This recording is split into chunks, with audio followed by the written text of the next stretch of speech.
Welcome to this compilation of 5 tense and tragic sci-fi short stories.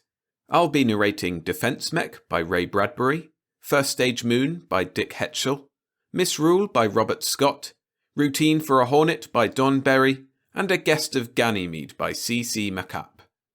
If you find yourself enjoying the stories, consider signing up to my Patreon. There you can get ad-free versions of all my read-alongs, as well as narrations of full novels like The Sky is Falling, which will go live soon. Head to patreon.com/storiesfromthesky_SFF to subscribe now. But for now, sit back, relax, and enjoy. Defense Mech by Ray Bradbury. Narrated by William Sky. Before we get started, just a quick warning that this story contains themes of insanity and violence to animals. So if that might upset you, try one of the many other stories on the channel. Holloway stared down at Earth, and his brain tore loose and screamed, Man, how do you get in a mess like this, in a rocket 1,000,000 miles past the moon, shooting for Mars and danger and terror and maybe death? Oh my God, do you realize how far from Earth we are? Do you really think about it? It's enough to scare the guts from a man. Hold me up. Do something. Give me sedatives or hold my hand or run call Mama. 1,000,000 cold miles up. See all the flickering stars? Look at my hands tremble. Feel my heart whirling like a hot pinwheel. The captain comes toward me, a stunned expression on his small, tight face. He takes my arm, looking into my eyes. Hello, Captain. I'm sick, if that's what you want to know. I've a right to be scared. Just look at all that space. Standing here a moment ago, I stared down at Earth so round and cloud-covered and asleep on a mat of stars, and my brain tore loose and screamed, Man, how do you get in a mess like this? In a rocket 1,000,000 miles past the moon, shooting for Mars with a crew of 14 others. I can hardly stand up. My knees, my hands, my heart are shaking apart. Hold me up, sir. What are hysterics like? The captain unprongs the interdeck audio and speaks swiftly, scowling into it. I hope he's phoning the psychiatrist. I need something. Oh, damn it! The psychiatrist descends the ladder in immaculate salt-white uniform and walks towards me in a dream. Hello, Doctor. You're the one for me. Please, sir, turn this damned rocket around and fly back to New York. I'll go crazy with all this space and distance. The psychiatrist and captain's voices murmur and blend, with here and there an emphasis, a toss of head, a gesture. Young Holloway here's on a fear jag, Doctor. Can you help him? I'll try. Good man Holloway is. Imagine you'll need him and his muscles when we land. With the crew as small as it is, every man's worth his weight in uranium. He's got to be cured. The psychiatrist shakes his head. Might have to squirt him full of drugs to keep him quiet the rest of the expedition. The captain explodes, saying that is impossible. Blood drums in my head. The doctor moves closer, smelling clean, sharp, and white. Please understand, Captain, this man is definitely psychotic about going home. His talk is almost a reversion to childhood. I can't refuse his demands, and his fear seems too deeply based for reasoning. However, I think I've an idea. Holloway? Yes, sir. Help me, Doctor. I want to go home. I want to see popcorn exploding into a buttered avalanche inside a glass cube. I want to roller skate. I want to climb into the old cool wet ice wagon and go chick, chick, chick on the ice with a sharp pick. I want to take long sweating hikes in the country, see big brick buildings and bright-faced people, fight the old gang, anything but this awful... The psychiatrist rubs his chin. All right, son. You can go back to Earth, now, tonight. Again the captain explodes. You can't tell him that. We're landing on Mars today. The psychiatrist pats down the captain patiently. Please, Captain. Well, Holloway, back to New York for you. How does it sound? I'm not so scared now. We're going down on the moving ladder, and here is the psychiatrist's cubicle. He's pouring light into my eyes. They revolve like stars on a disc. Lots of strange machines around, attachments to my head, my ears. Sleepy. Oh, so sleepy. Like under warm water. Being pushed around. Laved. Washed. Quiet. Oh gosh. Sleepy. Listen to me, Holloway. Sleepy. Doctor's talking. Very soft, like feathers. Soft. You're going to land on Earth. No matter what they tell you, you're landing on Earth. No matter what happens, you'll be on Earth. Everything you see and do will be like on Earth. Remember that. Remember that. You won't be afraid because you'll be on Earth. Remember that. Over and over. You'll land on Earth in an hour. Home. Home again. No matter what anyone says. Oh, yes, sir. Home again. Sleepy. Home again. Drifting, sleeping. Oh, thank you, sir. Thank you from the bottom of my drowsy, sleepy soul. Yes, sir. Yes, sir. Sleepy. Drifting. I'm awake. Hey, everybody, come look. Here comes Earth, right at us like a green moss ball off a bat. Coming at us on a curve. Check stations. Mars landing. Get into bulges. Test atmosphere. Get into your what, did he say? Your baseball uniform, Holloway. Your baseball uniform. Yes, sir. It's over in that metal locker. I'll take it out. Head, arms, legs into it. I'm dressed. Baseball uniform. Ha! This is great. Pitcher in here, old boy, old boy. Smack! Yow! Adjust bulger helmet. Check oxygen. What? Put on your catcher's mask, Holloway. Oh. The mask slides down over my face. Like that. The captain comes rushing up, eyes hot green and angry. Doctor, what's this infernal nonsense? You wanted Holloway able to do his work, didn't you, Captain? Yes, but what in hell have you done to him? Strange. As they talk, I hear their words flow over my head like a wave dashed on a sea stone, but the words drain off, leaving no imprint. As soon as some words invade my head, something eats and digests them, and I think the words are something else entirely. The psychiatrist nods at me. I couldn't change his basic desire. Given time, yes, a period of months, I could have. But you need him now. So, against all known ethics of my profession, which say one must never lie to a patient, I followed along in his own thought channel. I didn't dare frustrate him. He wanted to go home, so I let him. I've given him a fantasy. I've set up a protective defense mechanism in his mind that refuses to believe certain realities, that evaluates all things from its own desire for security and home. His mind will automatically block any thought or image that endangers that security. The captain stares wildly. Then Holloway's insane. Would you have him mad with fear, or able to work on Mars hindered by only a slight tetched condition? Coddle him and he'll do fine. Just remember we're landing on Earth, not Mars. Earth? Mars? You'll have me raving next. The doctor and the captain certainly talk weirdly. Who cares? Here comes Earth. Green, expanding like a moist cabbage underfoot. Mars landing. Airlock opened. Use bulger oxygen. Here we go, gang. Last one out is a pink chimpanzee. Holloway, come back, you damn fool. You'll kill yourself. Feel the good sweet earth. Home again. Praise the Lord. Let's dance, sing off key, laugh. Ha! Oh boy. In the door of the house stands the captain, his face red and wrinkled, waving his fists. Holloway, come back. Look behind you, you fool. I whirl about and cry out happily. Shep! Shep, old dog! He comes running to meet me, long fur shining amber in the sunshine, barking. Shep, I haven't seen you in years. Good old pooch. Come here, Shep, let me pet you. The captain shrieks. Don't pet it! It looks like a carnivorous Martian worm! Man, the jaws on that thing! Holloway, use your knife! Shep snarls and shows his teeth. Shep, what's wrong? That's no way to greet me. Come on, Shep. Hey! I pull back my fingers as his swift jaws snap. Shep circles me swiftly. You haven't rabies, have you, Shep? He darts in, snatches my ankle with strong, locking white teeth. Lord, Shep, you're crazy! I can't let this go on. And you used to be such a fine, beautiful dog. Remember all the hikes we took into the lazy corn country, by the red barns and deep wells? Shep clenches tight my ankle. I'll give him one more chance. Shep, let go! Where did this long knife come from in my hand, like magic? Sorry to do this, Shep, but there! Shep screams, thrashing, screams again. My arm pumps up and down, my gloves are freckled with blood flakes. Don't scream, Shep. I said I was sorry, didn't I? Get out there, you men, and bury that beast immediately. I glare at the captain. Don't talk that way about Shep. The captain stares at my ankle.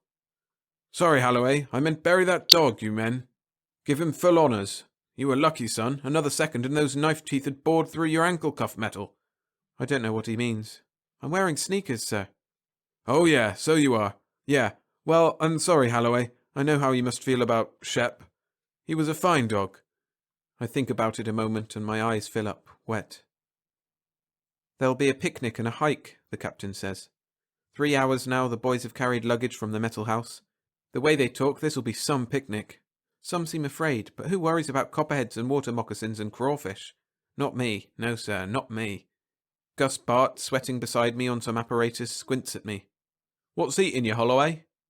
I smile. Me? Nothing. Why? You and that act with the Martian worm. What are you talking about? What worm? The captain interrupts nervously.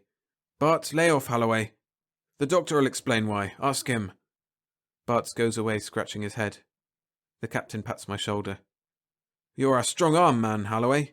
You've got muscles from working on the rocket engines. So keep alert today, eh? On your hike to look over the territory. Keep your BB gun ready. Beavers, do you think, sir? The captain swallows hard and blinks. Oh, beavers, yeah, beavers. Sure, beavers. Maybe. Mountain lions and Indians, too, I hear. Never can tell. Be careful. Mountain lions and Indians in New York in this day and age? Oh, sir. Let it go. Keep alert anyhow. Smoke? I don't smoke, sir. A strong mind and a healthy body. You know the old rule. The old rule. Oh, yes. The old rule. Only joking. I don't want to smoke anyway. Like hell. What was that last, sir? Nothing, Holloway. Carry on, carry on. I help the others work now. Are we taking the yellow streetcar to the edge of town, Gus? We're using propulsion belts skimming low over the Dead Seas. How's that again, Gus? I said we're taking the yellow streetcar to the end of the line, yeah. We're ready. Everyone's packed, spreading out. We're going in groups of 4, down Main Street past the pie factory, over the bridge, through the tunnel, past the circus grounds, and we'll rendezvous, says the captain, at a place he points to on a queer, disjointed map. Whoosh! We're off. I forgot to pay my fare. That's okay, I paid it. Thanks, Captain. We're really travelling. The cypresses and the maples flash by. Ka-woom! I wouldn't admit this to anyone but you, sir, but momentarily there I didn't see this streetcar. Suddenly we moved in empty space, nothing supporting us, and I didn't see any car. But now I see it, sir. The captain gazes at me as at a 9-day miracle. You do, eh? Yes, sir. I clutch upward. Here's the strap. I'm holding it. You look pretty funny sliding through the air with your hand up like that, Holloway. How's that, sir? Ha ha ha ha! Why are the others laughing at me, sir? Nothing, son, nothing. Just happy, that's all. Ding ding, ding ding. Canal Street in Washington. Ding ding, whoosh. This is real travelling. Funny though, the captain and his men keep moving, changing seats, never stay seated. It's a long streetcar. I'm way in back now. They're up front. By the large brown house on the next corner stands a popcorn wagon, yellow and red and blue. I can taste the popcorn in my mind. It's been a long time since I've eaten some. If I ask the captain's permission to stop and buy a bag, he'll refuse. I'll just sneak off the car at the next stop. I can get back on the next car and catch up with the gang later. How do you stop this car? My fingers fumble with my baseball outfit, doing something I don't want to know about. The car is stopping. Why is that? Popcorn is more important. I'm off the car, walking. Here's the popcorn machine with a man behind it, fussing with little silver metal knobs. Cor is... Tony! Tony! Bambino! What are you doing here? Click. It can't be, but it is. Tony, who died 10 long years ago when I was a freckled kid. Alive and selling popcorn again. Oh, Tony, it's good to see you. His black moustache is so waxed, so shining, his dark hair like burnt oily shavings, his dark shining happy eyes, his smiling red cheeks. He shimmers in my eyes like in a cold rain. Tony, let me shake your hand. Give me a bag of popcorn, senor. Click, click, click, sput, click, ree. The captain didn't see you, Tony. You were hidden so well. Only I saw you. Just a moment while I search for my nickel. Ree. Whew, I'm dizzy. It's very hot. My head spins like a leaf on a storm wind. Let me hold on to your wagon, Tony, quick. I'm shivering and I've got sharp needle head pains. Ree. I'm running a temperature. I feel as if I have a torch hung flaming in my head. Hotter. Pardon me for criticizing you, Tony, but I think it's your popper turned up too high. Your face looks afraid, contorted, and your hands move so rapidly. Why? Can't you shut it off? I'm hot. Everything melts. My knees sag. Warmer still. You'd better turn that thing off. I can't take any more. I can't find my nickel anyhow. Please snap it off, Tony. I'm sick. My uniform glows orange. I'll take fire. Here, I'll turn it off for you, Tony. You hit me! Stop hitting me! Stop clicking those knobs! It's hot, I tell you. Stop or I'll... Tony, where are you? Gone. Where did that purple flame shoot from? That loud blast, what was it? The flame seemed to stream from my hand, out of my scout flashlight. Purple flame, eating. I smell a sharp, bitter odour, like hamburger fried over long. I feel better now, cool as winter, but, like a fly buzzing in my ears, a voice comes, faint, far off. Holloway, damn it! Holloway, where are you? Captain, it's his voice, sizzling. I don't see you, sir. Holloway, we're on the Dead Sea bottom near an ancient Martian city and... Oh, never mind, damn it. If you hear me, press your Boy Scout badge and yell. I press the badge intensely, sweating. Hey, Captain! Holloway, glory, you're not dead. Where are you? I stopped for popcorn, sir. I can't see you. How do I hear you? It's an echo. Let it go. If you're okay, grab the next streetcar. That's very opportune, because here comes a big red streetcar now, around the corner of the drugstore. What? Yes, sir, and it's chock full of people. I'll climb aboard. Wait a minute. Hold on. Murder! What kind of people, damn it? It's the West Side Gang. Sure, the whole bunch of tough kids. West Side Gang, hell. Those are Martians. Get the hell out of there. Transfer to another car. Take the subway. Take the elevated. Too late. The car's stopped. I'll have to get on. The conductor looks impatient. Impatient, he says. You'll be massacred. Uh-oh. Everybody's climbing from the streetcar looking angry at me. Kelly and Grogan and Tompkins and the others. I guess there'll be a fight. The captain's voice stabs my ears, but I don't see him anywhere. Use your R-gun, your blaster. Hell, use your slingshot or throw spitballs or whatever the devil you imagine you got holstered there. But use it. Come on, men, about face and back. I'm outnumbered. I bet they'll gang me and give me the bumps. The bumps. I bet they'll truss me to a maple tree, and tickle me. I bet they'll ink tattoo their initials on my forehead. Mother won't like this. The captain's voice opens up louder, driving nearer. And Papa ain't happy. Get out of there, Holloway. They're hitting me, sir. We're battling. Keep it up, Holloway. I knocked one down, sir, with an uppercut. I'm knocking another down now. Here goes the third. Someone's grabbed my ankle. I'll kick him. There. I'm stumbling, falling. Lights in my eyes, purple ones, big purple lightning bolts sizzling the air. 3 of them vanished, just like that. I think they fell down a manhole. I'm sorry, I didn't mean to hurt them bad. They stole my flashlight. Get it back, Holloway. We're coming. Get your flash and use it. That's silly. Silly, he says. Silly. I got my flashlight back. Broken. No good. We're wrestling. There are so many of them, I'm weak. They're climbing all over me, hitting. It's not fair. I'm falling down, kicking, screaming. Up speed, men! Full power! They're binding me up. I can't move. They're rushing me into the streetcar now. Now I won't be able to go on that hike. And I planned on it so hard, too. Here we are, Holloway! Blast them, men! Oh, my lord, look at the horrible faces on those creatures! Gah! Watch out, Captain, they'll get you too, and the others. Ah! Somebody struck me on the back of my head. Darkness. Dark. Rock-a-bye, baby, on the treetop. When the wind blows. Okay, Holloway, any time. Just any old time you want to come to. Dark. A voice talking. Dark as a whale's insides. Ouch, my head. I'm flat on my back. I can feel rocks under me. Good morning, dear Mr. Holloway. That you, Captain, over in that dark corner?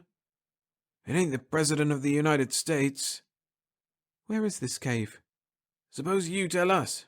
You got us into this mess with your eternally blasted popcorn. Why'd you get off the streetcar? Did the West Side Gang truss us up like this, Captain? West Side Gang, gah! Those faces, those inhuman, weird, unsavory, and horrible faces. All loose-fleshed and gangrenous. Aliens, the whole rotting clutch of 'em. What a funny way to talk.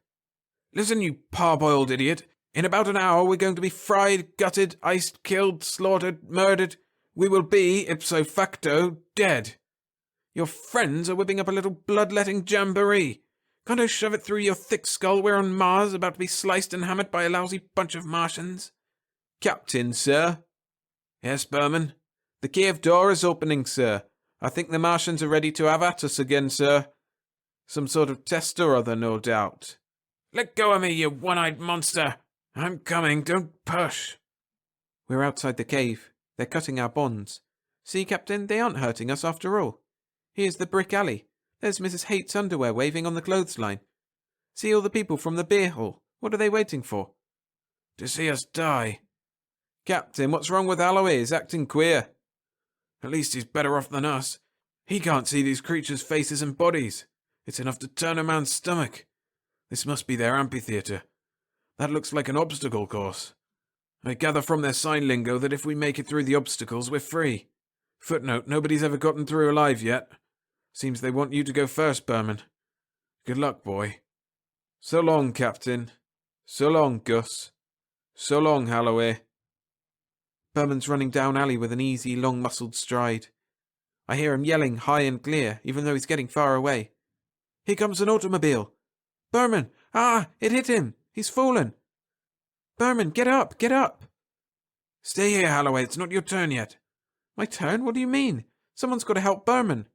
Holloway, come back! Oh, man, I don't want to see this. Lift up my legs, put them down, breathe out. Breathe in, swing arms, swing legs, chew my tongue, blink my eyes. Berman, here I come. Gee, things are crazy funny. Here comes an ice wagon trundling along. It's coming right at me. I can't see to get around it. It's coming so fast. I'll jump inside it. Jump, jump. Cool, ice pick, chick, chick, chick. I hear the captain screaming off 1,000,000 hot miles gone. Chick, chick, chick. Around the ice perimeter, the ice wagon is thundering, rioting, jouncing, shaking, rolling on big rusty iron wheels, smelling of sour ammonia, bouncing on a corduroy dirt and brick alley road. The rear end of it seems to be snapping shut with many ice prongs. I feel intense pain in my left leg. Chick, chick, chick, chick. Piece of ice, cold square, cold cube. A shuddering and convulsing. A temblor. The wagon wheels stop rolling. I jump down and run away from the wrecked wagon. Did the wagon roll over Berman? I hope not. A fence here. I'll jump over it. Another popcorn machine. Very warm, very hot. All flame and red fire and burning metal knobs. Oops, I didn't mean to strike the popcorn man down. Hello, Berman. What are you doing in my arms? How do you get here? Did I pick you up, and why? An obstacle race at the high school? You're heavy. I'm tired. Dogs nipping at my heels. How far am I supposed to carry you? I hear the captain screaming me on. For why? For why? Here comes the big bad truant officer with a club in his hand to take me back to school. He looks mean and broad. I kicked the truant officer's shins and kicked him in the face. Mama won't like that. Yes, Mummy. No, Mummy. That's unfair. That's not ethical fighting. Something went squish. Let's forget about it, shall we? Breathing hard. Here comes the gang after me, all the rough, bristly Irishmen and scarred Norwegians and stubborn Italians. Hit, kick, wrestle. Here comes a swift car. Fast, fast. I hope I can duck with you, Berman. Here comes another car from the opposite way. If I work things right... stop screaming, Berman. The cars crashed into each other. The cars still roll, tumbling like two animals tearing at each other's throats. Not far to go now, Berman, to the end of the alley. Just ahead. I'll sleep for 40 years when this is over. Where'd I get this flashlight in my hand? From one of those guys I knocked down? From the popcorn man? I'll poke it in front of me.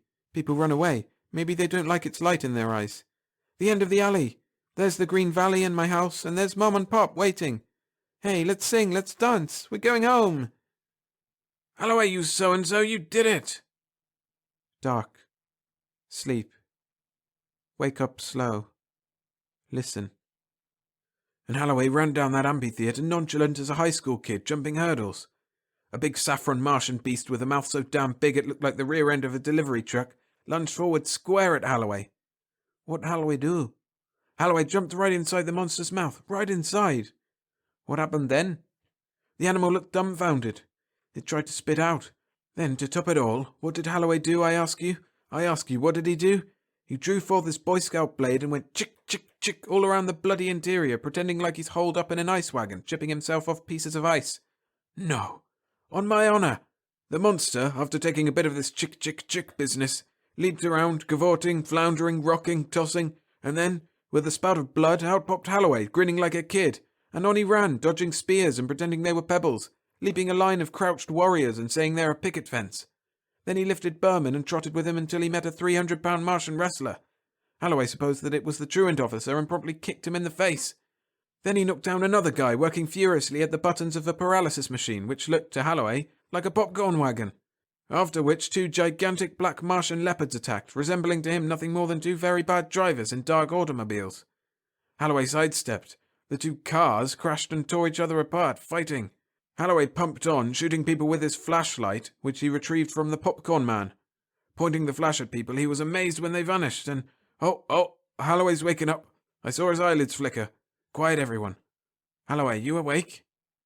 Yeah, I've been listening to you talk for 5 minutes. I still don't understand. Nothing happened at all. How long I been asleep? 2 days. Nothing happened, eh? Nothing except you got the Martians kowtowing. That's all, brother. Your spectacular performance impressed people. The enemy suddenly decided that if one Earthman could do what you did, what would happen if a million more came? Everybody keeps on with this joking, this lying about Mars. Stop it. Where am I? Aboard the rocket, about to take off. Leave Earth? No, I don't want to leave Earth. Good green Earth. Let go, I'm afraid. Let go of me. Stop the ship. Holloway, this is Mars. We're going back to Earth. Liars, all of you. I don't want to go to Mars. I want to stay here on Earth. Holy cow, here we go again. Hold him down, Gus. Hey, Doctor, on the double. Come help Holloway change his mind back, will ya? Liars, you can't do this. Liars, liars.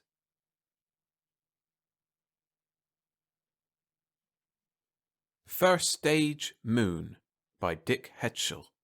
Narrated by William Skye. They were the first men on Earth to reach the moon and return. They were the heroes of the world. They would be welcomed and acclaimed and feted for the greatest achievement in history. Nations would seek them out. What colour's the sky? Still black as the place the devils throw their old razor blades. We'll hear it when we hit air. Pretty soon now. A few minutes yet. Man, my foot's working off at the knee. John awake? Hey, John, you awake? How could I sleep through this? What do you want? Nothing. What's she look like? Earth? Of course. A blue beach ball with a white halo round it. What's below us? Part of Asia, I think. Lots of clouds.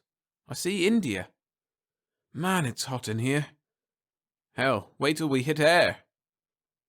We all awake? Anyone asleep say aye. Aye. No one's asleep. I heard 4 voices. If anyone can sleep through this, they've got my blessings. Woof, my neck. You think you've got it bad? They've got me squeezed in with the camera equipment. I'm bent at the knees and again at the waist. But after we land. After we land. And if we land, of course. If we land? Hell, listen to him. He's still got doubts. Unchain that libido, son. We're men of the world now. Of 2 worlds. And speaking of worlds, we'll rule the world, gentlemen. For a day, maybe a week. 3 rousing huzzas for us. Oops, stand back there, son. These gentlemen just got back from the moon. The first men on the moon. The discoverers of a new world. Hell, Pop, I knew it was there all the time. We'll be famous. Our names will be on cereal boxes. The hell with it, I'm tired. Wish I could see out. What's it like? Same as before. I can see someone's leg and the back of someone's head. Damn this lousy intercom. I can't even recognize voices. What's it matter who we are? We're just a lousy pack of sardines till we hit Earth. Good old Earth. Hell with it. Gentlemen, I would make a speech. Also the hell with you. I'm gonna drown if I keep sweating like this. Shut up, I've got something more important to say than your groaning. If we must. The next speaker will be the Honourable... Who the hell are you anyway, bub? We have just visited the moon. Here. There's one more important thing we have to do before we land. You mean slow down? One thing to talk over. Look, Williams, I have a strong suspicion you signed on this trip for some reason beside glory, right? 'Cause Earth was getting too crowded for me. How about you, Wong? Needed a change too, I guess. Been breathing fresh air and seeing people too long. Got sick of it. And John? Well, I suppose I know what you're heading at. This isn't exactly a Jules Verne type trip to the moon for the glory and advancement of science. At least it isn't to me. I got sick of science when I was studying for my master's. Sick of seeing what people were doing with it. I thought a few new worlds might ease the tension back on Earth before everything gets blown to pieces. That's what I mean. A few new worlds to explore might slow lousy man in his wild race to the backside of heaven. New frontiers, new excitements. It's bound to tie people closer together in spite of their prejudices. But the glory, don't forget the glory. The patriotic zeal. Yeah, the patriotic zeal. I feel the same way you do. Here we're trying to bring the world closer together, and we have to do it in the name of the arms effort of a single nation. War Rocket Experiment 282Z. Well, at least we'll be able to say what we think, and we'll be important enough for a while so that people will listen to us. Yeah, when we get down, they're going to say, speech. They are that. And we are going to speak. Heroes for a day. Maybe 2 days. And people will listen to us, not just America, the whole damn world. Show people a larger goal, one big enough for the planet, and all the little power goals will fall away fast. If we can say the right things, they'll have to listen to us, the US, Russia, all the little countries. Here she comes, I hear something. Atmosphere. We're back home.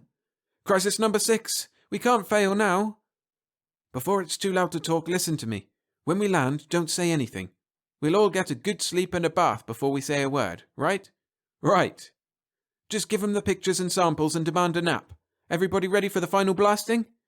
Here's where I lose another 2 gallons of blood. I hope we fall in a lake. I'm thirsty as a horse. Man, it's hot. 120 seconds.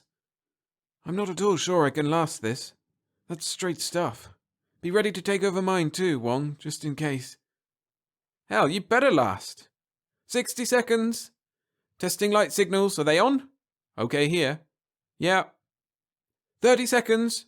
Got your lights, Mike? Yeah. Mine too. This is going to be awful. 10 seconds. 5, 4, 3, 2. Okay, here she comes. Well, man. Are we down? We sure hit something. We made it. Oh God, we made it. We're back? Did we get back? Where'd we land? Ocean, Atlantic. Well, break the hull. It's awful in here. Hang on, you may get a ducking. Air. Real air. Whoosh. Don't let anyone go and poison this air with cobalt bombs. Everyone here? Help Joe up. There. That boy. How's it go? Man, we're really here. Where's the reception committee? They were watching us with telescopes, remember? They were going to clear all ships and planes out of the area we were heading for. Remember, no speeches till we get a rest. Yeah, and then I know what I'm going to say. We can't do much, but we sure can do something. Stage 1, Moon. Stage 2, Earth. Here they come! Planes! Look dignified. Man, look at that rocket out there. It's passing all the rest, coming down from above them. Looks practically wingless. It's going to beat the rest by a decade. Hey, it's black. Is it ever fast? What country is it? I can't see any identification. Say, it's going to pass us right by. Look out, it's diving. What is it dropping? Look out. Bomb! Bomb! Bomb! Duck! If you're enjoying the stories, hit the like button to support the channel. Thanks.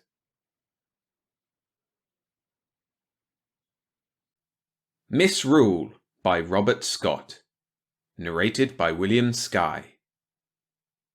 Glenn Wheatley thanked his lucky stars for his good fortune every day of his life.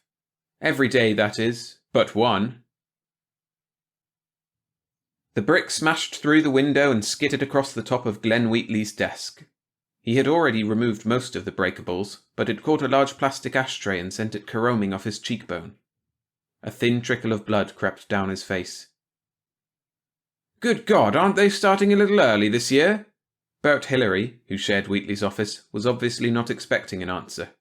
He had been making it clear for the past hour, they had all got to their desks an hour earlier for this day, that he was an old hand, while this was Glenn's first experience of People's Day. Glenn knew that Hillary had been in the civil service only 5 or 6 years. He himself could hardly be accused of being an expert on the every 4 years day.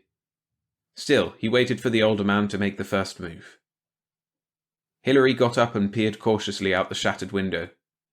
Yeah, they're already boiling around the outer wall like yeast in a vat. That guy with the brick must have quite a pitching arm. Sweat stood out on his forehead. He was clearly much more frightened than he pretended to be. Glenn noticed this with some satisfaction. At least he wasn't the only one. "Come on, Wheatley. Us lower-level boys have got to be on the hop. You'd be surprised how fast that mob can get up here." Glenn unfolded the map of Government House that had been placed on his desk that morning. He stared grimly at it, dabbing at his cheek with a rather grubby handkerchief meanwhile. The bleeding did not show any signs of stopping. Hilary hurried to the door. "Come on!" He was openly nervous now. "It's no good studying that map for safety holes now. You should have been doing that ever since we got here this morning." As a matter of fact, Glenn had been doing just that whenever Hilary's flow of words had momentarily run dry. But he had not yet got the location of all the nearby hidden cubbies clearly in his mind. "Government House is such a maze," he said defensively. "And we're damned lucky it is," Hilary said from the doorway. "Anyway, how do you know that map you've got there isn't just what they've been hawking in People's Square all this past week?" He gave a slightly sick leer. "You know those maps are inaccurate. They're just a sop, just to give the mob an extra thrill. Government House plants most of them." He could sound like an old hand too, Glenn thought, with a certain smugness. "Nuts to that. Some of them are amazingly accurate. There are a hell of a lot of non-government people in here from year to year, and some of them aren't here just on business. Let's get going." Hilary pulled Glenn through the door and then locked it. Glenn raised his eyebrows at this. "Oh, sure," his co-worker said wryly. "Gives the people something to work off steam on." He patted the flimsy door. "This will cave in under a few hard shoulders. Not like the safety hole panels. We hope." "But they don't unlock for another half hour in this area." 38 minutes to be exact, Hilary said, glancing at his watch. "And of course the ones deeper in and higher up open even later. We're supposed to give them a run for their taxes." The corridor was emptying out rapidly. Glenn could hear smashing noises from the ground floor. Apparently the people were already in the building, beginning their day of destruction. He thought gratefully of his private apartment, tucked away in the impregnable heart of Government House. Of course, it was closed off to him too on this day, but at least it was safe from the mob. They would get mainly the chaff to destroy. "I'm heading for the upper levels," Hilary said. "Even if the safety's open later up there, it takes longer for the mob to penetrate. There's enough breakable and burnable stuff at the first few levels to keep them busy for a while. Coming?" Glenn had just seen Joan Bourne emerge from her office and lock the door. He headed toward her. "I'm going to stay near some out-of-the-way safety in this area and hop in when it first opens.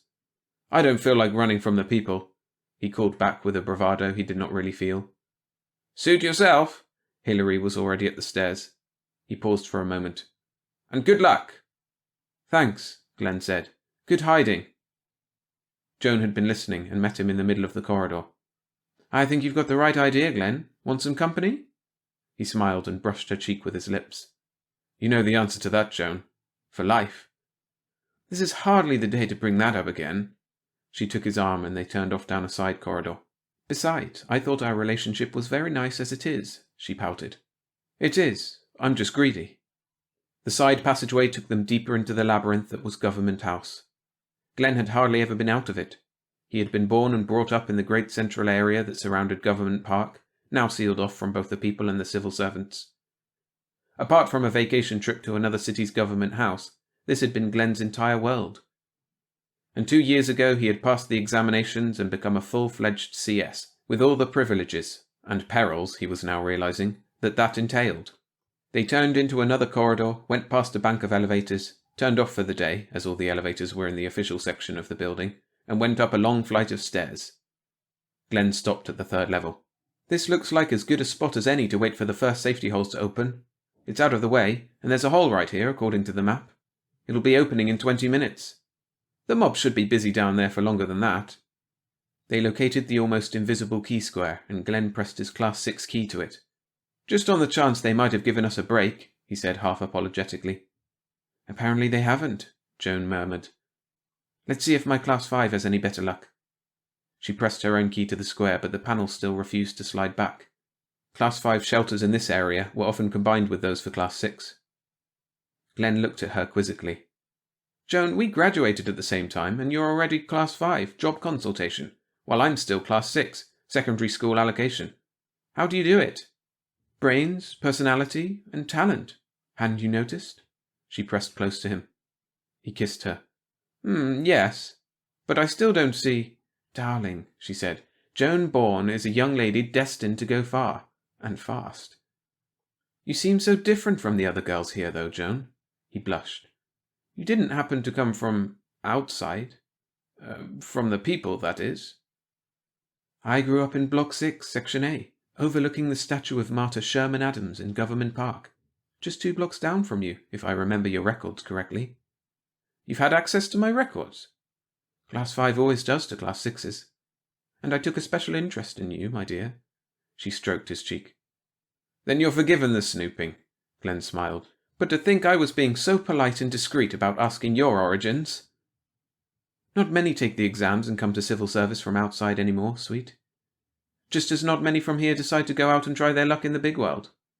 Generally, we stay on our side of the fence and they stay on theirs. Except for the day, of course. And then it's all one-way traffic. But I've heard some CS people go outside for their vacation. I never have, of course, but... Oh yes, quite a few do. You're taken in a CS plane to another government house, where you won't be known in the city outside. You are given appropriate papers and emerge from the house during business hours. You mingle with the people, just like one of them. And when vacation's over, back to the house for job consultation or welfare benefits, or whatever you want to trump up. Show your true papers and you're whisked back to your own cosy womb. She smiled reminiscently. Outside is an interesting experience. This annoyed Glenn obscurely. He put his arm around her. I don't want you going outside again. At least not without me. Oh, the people are just people. Except for today. Well, well, the bourne from which no traveller returneth. Hope I'm not interrupting anything, my dear. Anything important, that is. At this unexpected voice, Glenn let go of Joan and spun to face the intruder. It was a Class 2 high official named Duckpath, whom he had heard speak at a few government banquets. He dropped his fists, which he had unconsciously raised. Mustn't be so nervous, young man, Duckpath said, swaying slightly. He was obviously quite drunk. How are you, Joni? He patted her rump affectionately and gave her a smacking kiss. Joan looked both annoyed and amused. Glenn flushed, but said nothing. After a moment of contemplating the new arrival, Joan said, Well, Dux, what brings you down to the lower echelons? Oh, pleasure, my dear. Wanted to see all the fun and games. Usually pretty dull on top, you know. He winked at her, then cocked an ear. Sounds like the rabble are getting warmer too. Glenn listened and realised he had been hearing all along a dim muttering which was now clearly getting louder. A distinct crash sounded, and he was sure he smelled smoke. Come on, Joan, he said, tugging at her arm. Let's get into the shelter. It must be time now. Young man, you are obstreperous, aren't you? Duckpath interposed himself between Glenn and Joan. Be calm, be calm. As you may know, my key will open any of the lower echelon shelters, and at any time. Yours is not due to open for 5 minutes yet, for example, but at the touch of this, he flashed his Class 2 key, all barriers will fall before us. And I like the scent of danger. Just the scent, of course. Now, he motioned to Glenn, if you will just stand by that stairway, you will be able to see them in plenty of time for us all to get into shelter. You two shall be my guests. It will be very cosy, he giggled. Glenn scowled, but did as he was told. It was true that the stairs were the obvious place for the onslaught. They led both up and down. He assumed Duckpath had come down them, but of course the people were still below, although apparently working their way rapidly to the stairs. The only other way up to this area was through one of the secret passageways, which the mob would not know about. Another crash echoed up the stairwell, much louder this time. A wisp of smoke curled lazily in the air in front of him. Glenn fingered the caked blood on his cheek. Things he had never questioned before seemed utterly meaningless and cruel now. His irritation with Duckpath bubbled over, and he said sourly, What madness! This whole procedure is incredibly stupid and wasteful. Joan glanced at Duckpath with raised eyebrows, but said nothing. That gentleman at first stiffened, then relaxed and said blandly, I wouldn't criticize the government too much, my boy. It gives us all we have, and it can take it away also. He smiled. This is not madness, but sheer sanity. You must have been neglecting your political science courses. Sanity? It's murder and destruction, Glenn muttered. You know very well, young man, that all that is being destroyed is easily replaced. Will be replaced tomorrow, in fact. Ours is an opulent, productive society. Duckpath's smile deepened into a smirk. All the important documents, all the valuables, are safely locked away in the central section. And the good that is being done today, he became rapturous. The people are led by us, led by the nose. We decide where they will go to school, where they will live, which job they will get, how many children they may have. Soon we will decide when they are to die. We have the power." His eyes glistened. "And in return we give them security. The population is balanced, the country productive, the old cared for. There is medical service for all. Everything is arranged for the best by the great complex of government houses all over the world. Everything is in the hands of the government." Duckpath was panting slightly. "Everything is in our hands." "If everything is so perfect, why this?" Glenn gestured toward the cloud of smoke seeping through the entrance to the stairway. "It's only the office furnishings. The building itself won't burn," Joan murmured. Duckpath gave her a little squeeze. "Our callow young friend is talking about the hatred, I believe, Joni. The urge of the people to destroy and kill. Well, it is only natural." He belched softly. "These people are aware that their lives are woven from threads held in Government House. And though they are well cared for, they resent it. They resent having to file into this building and be allocated to this and that. They want someone to take care of them, but they resent their loss of freedom. They resent our power. So this is their day. It comes once every 4 years, the day that gives them the illusion that they have some control over us, the day of mob rule. This is the day they can express all their locked-up frustrations, all their fury at the state which feeds and clothes them and watches over them. They can batter down and smash and burn." Duckpath stared at Glenn and seemed to sober a little. "Yes, they can even kill. They cannot bring guns or knives here, but they can use fire and fists and stones. And that is even better for boiling away their hostilities. The hotheads among the people will go so far as to kill, and that will cool them, but they will get only the fumble-fingered and the feeble-witted. The rest will take care of themselves." He paused for a moment, breathless. "Do you realize we haven't even had the sniff of a revolution in 400 years? No civil strife at all? No change of any kind?" He laughed. "This is sheep's day. Their day to be wolves." "Glenn, you better watch the stairs," Joan said, her face taut. Glenn started. Duckpath's harangue had distracted him, and somehow chilled him too. He peered down the stairwell. There were people at the end of the lower corridor milling around and shouting. "We've got to get to shelter," he said, hurrying toward Joan. Duckpath began to talk again. "This is nothing new. The Romans had a word for it, and a day for it too. A day when the laws were abandoned and society was turned upside down. A day when the people cast off the bonds of civilization and order. A day of misrule. They even had a king of misrule. I rather like that. I might be such a king." He struck a pose. "King of misrule!" He turned with a grand gesture to Joan. "And you are my—" A rock crashed against the side of his head. Another exploded on the wall next to Glenn. "The secret passageways, Glenn!" Joan screamed. "They've come up the other way! The maps must have been accurate this time." There was a knot of men at the far bend of the corridor. They carried torches and clumps of stones in sacks at their waists. Obviously they were not the dilettantes of People's Day. They were after more than the crash of furniture. "Get the Dane, boys!" one of them yelled. They charged forward. Duckpath was lying across the entrance to the shelter, and the mob was almost on him. "We've got to take the stairway, Joan," Glenn cried, fumbling at her arm. His key! His key!" She knelt beside Duckpath and pulled the key out of his hand. The high official stirred, but did not speak. An amazing amount of blood had already accumulated on the floor around him. A brick glazed Glenn's shoulder, sending him spinning toward the stairway. Joan rushed after him, and they pounded the stairs together. "I can get in anywhere with this," she gasped, holding up the key. Presumably the half-conscious Duckpath had made the oncoming men pause. Ripping sounds could be heard, and a horrible strangled cry. They were relieving the high official of his personal belongings, and probably of his life. But the people from the floor below were now surging up the stairs, joined by 4 men from the crowd that had first seen Joan. "Get the dame! Government meet!" The cry came booming up to Glenn and Joan. They stumbled into the corridor at the next landing, realizing they would never make it up the next flight before the mob reached them. They were both fumbling with their maps. "There's a small glass 3 right around here," Joan waved her map in his face. She raced along the wall for a few yards and then clapped Duckpath's key to it. A panel slid back and she slipped inside. "Thank God!" She glanced around her. "Darling, it's only a single. Too bad." There was obviously no room for another person, Glenn saw with dismay. Joan and the air-freshening apparatus took up all the space. "Hurry and find another, sweets." She pitched him the Class 2 key and blew him a kiss as the door slid shut. It would open again only after sundown, when People's Day was officially over. A mass of screaming people burst from the stairway and raised a great shout on seeing Glenn. He dashed down the corridor, turned left, and then turned right at the next passageway. He was in a long corridor ending in a large window opening on the outside. Glenn squinted at his map through eyes that refused to focus. He suddenly realized they were streaming with tears. There was a class 4 shelter several paces along on the left. He rushed to it and pressed the high official's key to the square. A dim red light glowed through the plastic of the key. Full. He pounded on the panel. Of course it was soundproof. Of course the shelter was full of wise civil servants. Only the fumble-fingered and the feeble-witted. Only the chaff.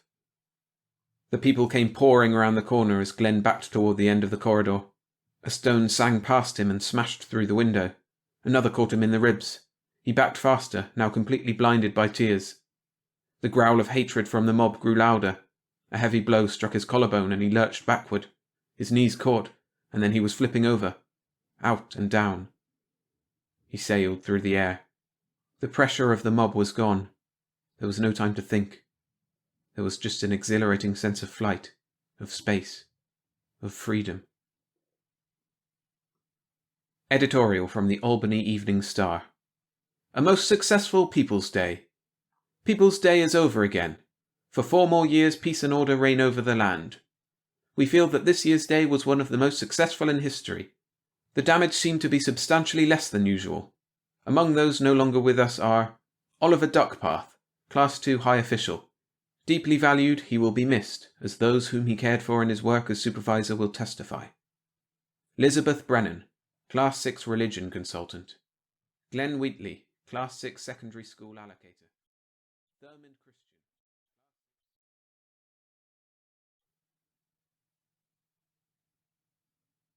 Routine for a Hornet by Don Berry. Narrated by William Skye.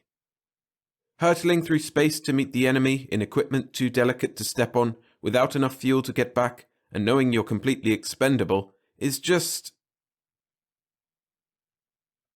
Alarm bells filled the wardroom, screaming off the metal walls and filling the room with their flat metallic clang. Cressy leaped up, spilling the table with its checkerboard to the floor. Running to the suit locker, he wondered if the bells had to be loud enough to jar a man's mind. The other on-duty men in the wardroom were running with him, and the corridor outside reverberated to the sound of pounding feet on metal. As his hand automatically manipulated the zippers on his G-suit, he noticed that his heart was beating furiously. At this point, Cressy had never been able to tell whether he was frightened or not. As far as he could know from what his belly told him, there was no physical difference between plain old chicken fear and the body's normal preparation for action. The men pounded up the metal stairs to the Hornet's nest on the satellite's rim. The Hornet's nest. Cressy thought suddenly how irrational it was. When a nickname stuck, it carried its aura to everything around it. He didn't know what live-wired journalist had first used the name Hornets for the primary interceptor command, but now inevitably the launching racks were Hornet's nests and the sleek missiles stingers. He suddenly felt slightly nauseated. He hated this light-headed, slightly sick feeling, listening to the roaring of blood in his head and the thundering of his heart. The medics had told him these physical symptoms were just nature's way of preparing the body for sudden activity. Cressy didn't know. It felt like fear to him, and he was afraid now. His ship this run was PIC 503, and when he reached it the stingers were just coming up the loading elevators. Long, slim, 20-foot pencils of death, glistening in the harsh glare of the overheads.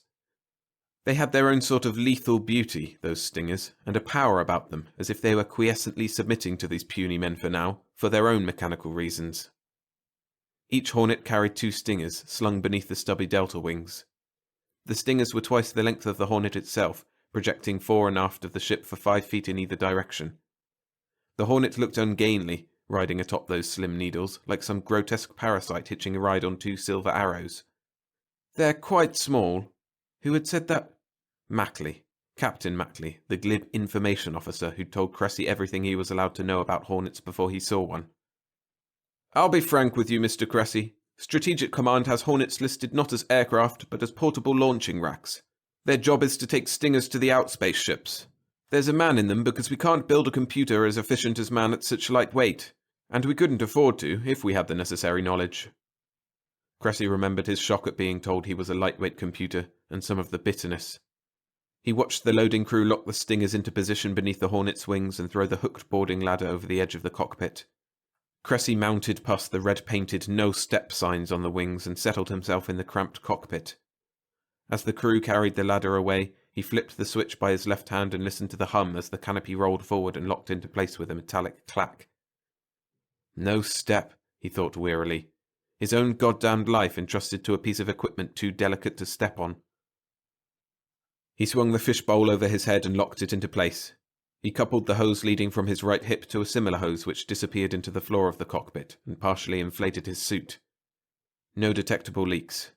If his check crew had done their job, he was ready. Opening the communications channel, he listened to the other hot Hornets checking off. 427, ready out. 493, ready out. 495, ready sir, out. 501, my fuel gauge doesn't register, sir. Scratch 501, 503, ready out, replied Cressy. He wondered what was wrong with 501. No fuel? Or gauge just out of whack somehow? The way the Hornets were built, you could never be sure of anything. They were made for one trip, no more. No matter how the intercept worked out, they never went home again. There was not much money wasted in their construction. Mackley had easily justified that, too. Cressy, you must understand one thing. We're desperate. The outspaces caught us totally unprepared, and some of the measures we must resort to are not what we would normally desire. When the outspaces came into the system 6 years ago, we had only 2 manned satellites in operation. Within 2 years, this was increased to 6, and it was still inadequate. For this reason, another ring of stations was set up, this time 1-man detector posts. There are 12 of them, 2 reporting to each satellite base. Their orbit is roughly halfway between the orbits of Earth and Mars. 2 concentric circles about the Earth, do you see? When an outspacer crosses D-line, a signal is flashed to the nearest satellite base and the Hornet's launched. The point I'm trying to make, Cressy, is this. It took nearly 40 years to set up the first manned satellite, and that after all the means were in our hands. Then, in just over 2 years, we put up 4 more satellites and 12 D-posts. We were not geared for that effort. Translated into personal terms, Mackley had meant that the planet could not afford to enclose Cressy in an adequate ship.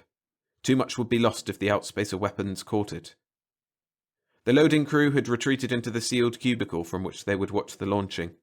The huge curved walls of the hull began to roll back, and even in the cockpit Cressy could hear the air roar out into space with a brief explosion of sound.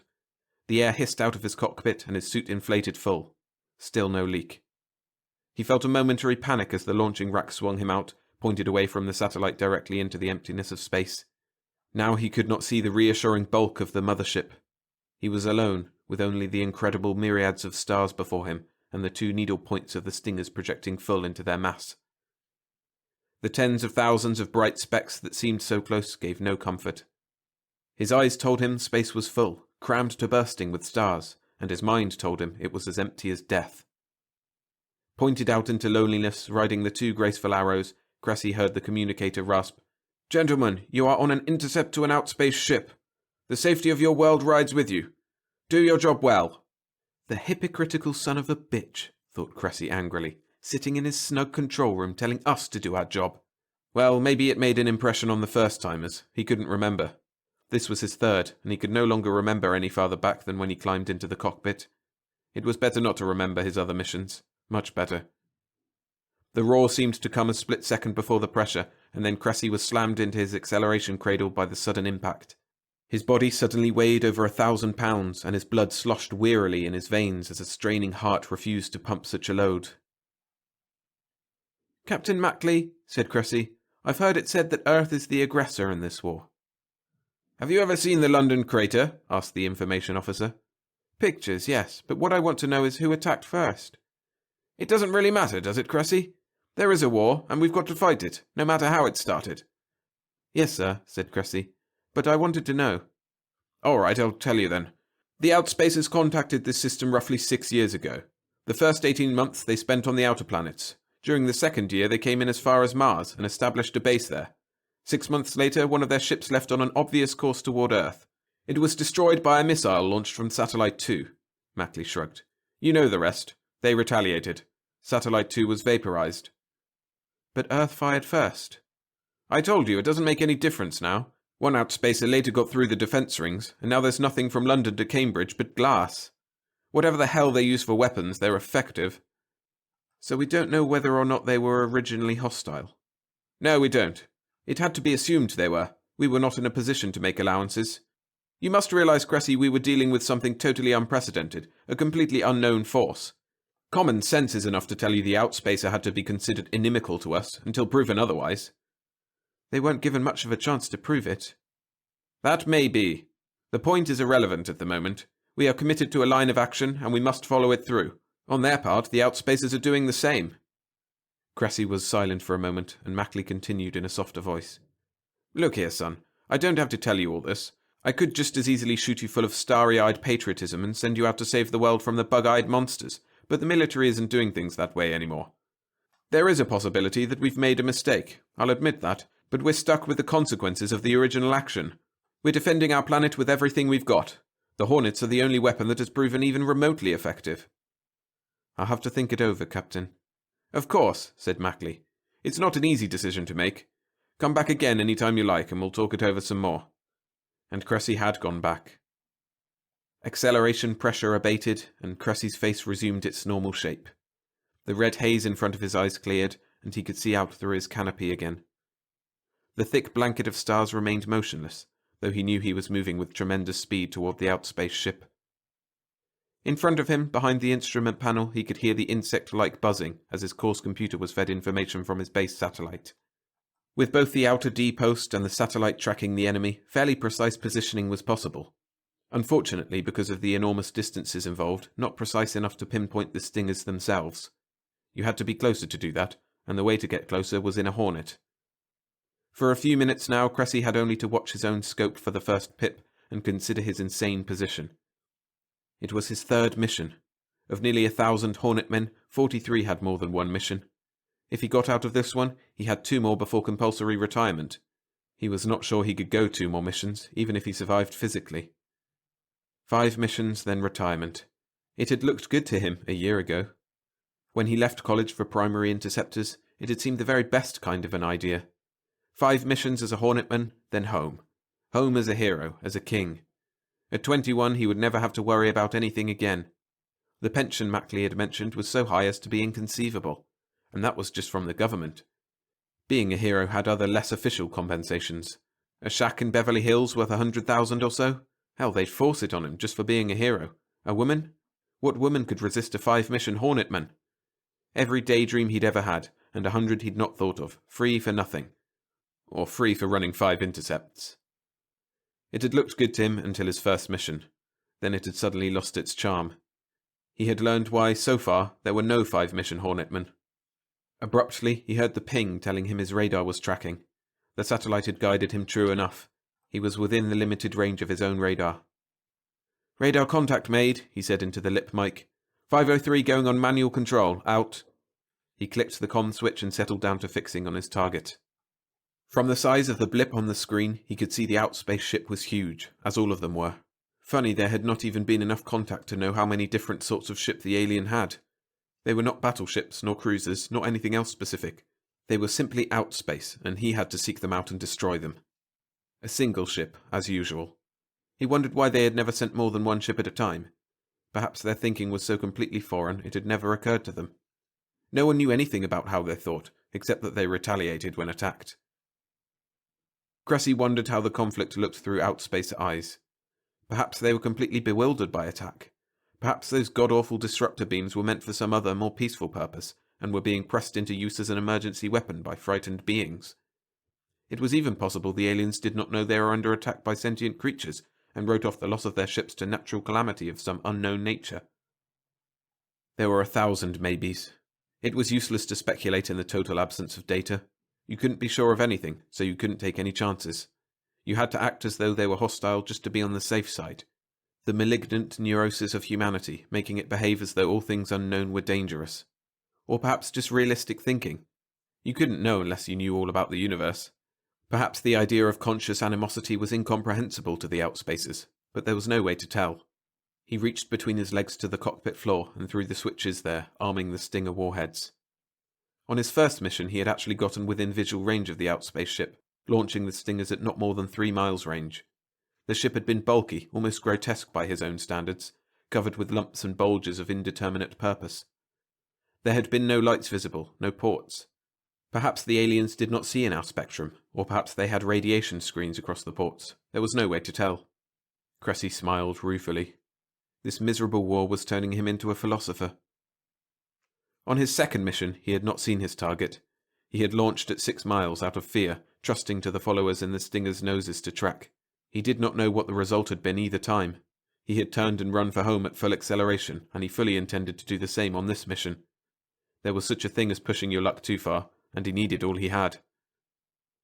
The pip on his screen drifted to the left, and he gave a short burst to center it. He begrudged having to use his infinitesimal fuel on tracking when he needed it so desperately to go home. He looked through the canopy, but saw nothing, and returned his eyes to the screen.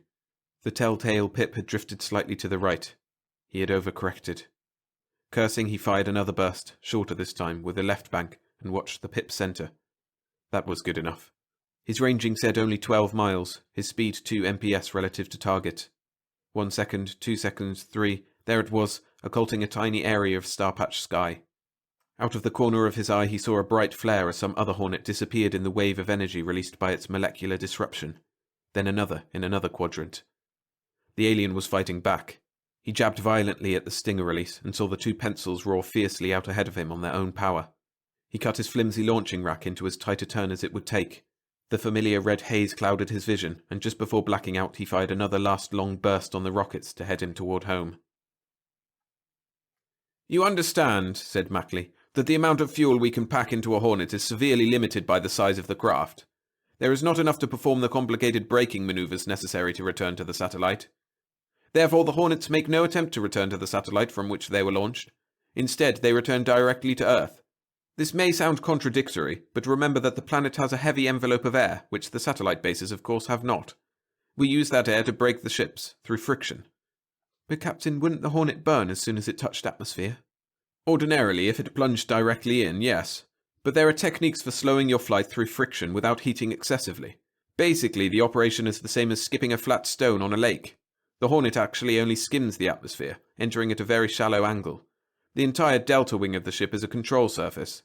That much area, even at such extreme heights, gives a certain amount of control, and the pilot can pull up out of the atmosphere again before heating has become too extreme. He has also been considerably slowed by the same friction which causes the heating. Do you follow me?" "Yes, I suppose so, but it seems pretty tricky." "It is tricky, Cressy, and you never want to forget it. It takes a very considerable amount of piloting skill, but it can be done." "Captain, how many Hornets do you lose trying to get in like that?" Mackley hesitated momentarily. "Our losses are right around 37%. That's due to enemy fire. It's high, but under the circumstances it isn't extreme. We're fighting at a disadvantage, and combat is not a gentle affair. Men's lives are lost. That's been true ever since 2 cavemen took after each other with stone axes. It was true with bows and arrows and muzzle loaders. It was true with tanks and machine guns. And it is true now. It is expected in a combat situation that men will die. One of the aims of military strategy has always been to keep as many of your own men alive as possible. This has not changed either. But combat is, after all, combat, and there are some unavoidable risks." "What's the total loss, Captain? I mean from enemy action and from the hazards of this skip approach you were talking about." The information officer stared at Cressy for what seemed like a long time before he answered. "Our total losses, Mr. Cressy, are roughly 93%. When Cressy regained consciousness, the Earth was a great globe, filling his entire field of vision. He could not estimate his distance, though he thought he was within the satellite ring. His speed would plunge him into atmosphere shortly, too shortly. Within seconds, he began to feel the warmth as he entered the region where a few air molecules began to brush over the surfaces of his ship. He rotated the delta wings full, but there was no response. He was not yet deep enough into the sea of air for the control surfaces to react. He watched the tips of the wings, so ridiculously close to him, though he knew he would not be able to see anything. Soon he began to feel a gentle bucking motion as the wings met resistance. He flattened them out, horizontal, and began to draw them up again slowly so they would move the tiny ship upward, instead of simply tearing off at the roots. The heat was already uncomfortable, and he was slowing. Now he was pressed forward against the seatbelt as deceleration increased. The control surfaces bit into the thin air more solidly now, and Cressy thought the nose had come up a bit, but it was so slight he couldn't be sure. The bucking motion was more pronounced, but there was nothing he could do about that. Slowly, slowly. The wings had to tilt so very slowly, or they would be ripped from the pod-like hull, leaving it to plummet into thick air and glow briefly like a cigarette in the dark before it plunged down to earth. His face was wet behind the fishbowl, but he could not reach it to wipe the sweat away. Nor could he have taken his hands away from the controls in any case. The nose had come up, he was certain of that now. He was definitely rising, but the heat was becoming unbearable. Imperceptibly a thin shrieking had arisen in the cabin, almost out of sonic range, just enough to make a man's nerves feel as if they had been dragged across a rough file. The heat transmitted through the body of the pod and into the bucket was beginning to burn his legs. He was being held out of the seat itself by the force of his deceleration, but the backs of his calves still touched metal. He thought he could smell the fabric of his suit burning, but realized it was probably his overwrought imagination. His cheeks felt too large, puffed out as though strong, implacable hands were pulling all his loose flesh forward. His eyes strained forward, threatening to come out of their sockets. The red haze began, and he had a sudden frightening thought that he might lose consciousness before the Hornet had well begun its rise out of atmosphere. The red darkened into black. He regained consciousness. The first skip had been made. The ship began to settle back into atmosphere again, and now its speed was lower. With each pass, the heat would become more intense, as the plane would not have a chance to cool completely before it began to heat again. He had to maintain a delicate balance between going deep enough to slow him, but not so deep he couldn't bring the ship up before it burned cherry red. His body was drenched as by a shower, and the inner lining of his suit felt soggy from sweat. The second skip was worse than the first, and he lost consciousness almost too soon. The third was worse than the second. After the fourth, he could not lift high enough to clear atmosphere.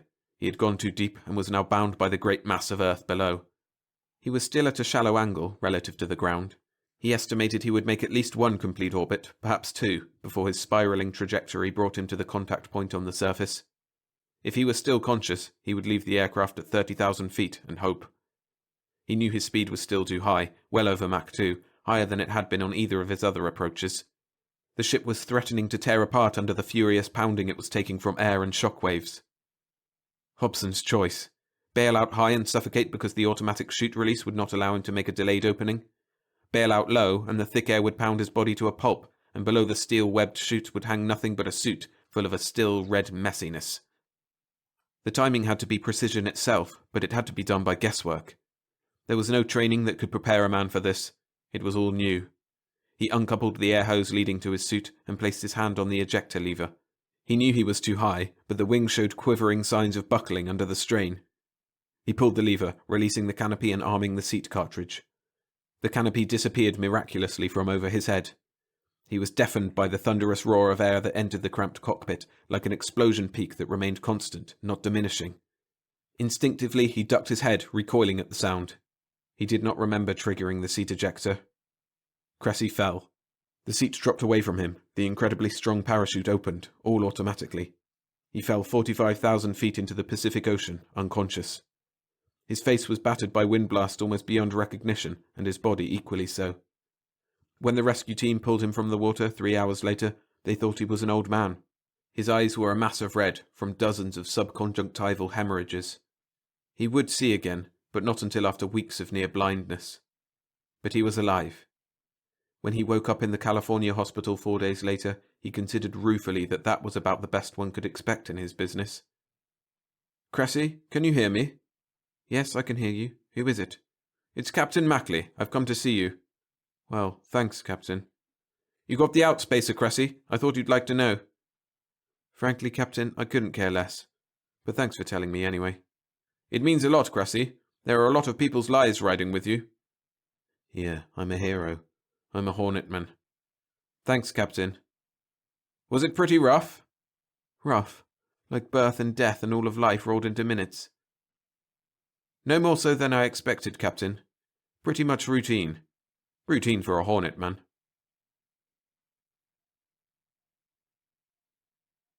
If you're enjoying the story so far, don't forget to hit the like button. It really helps the channel grow. Thanks.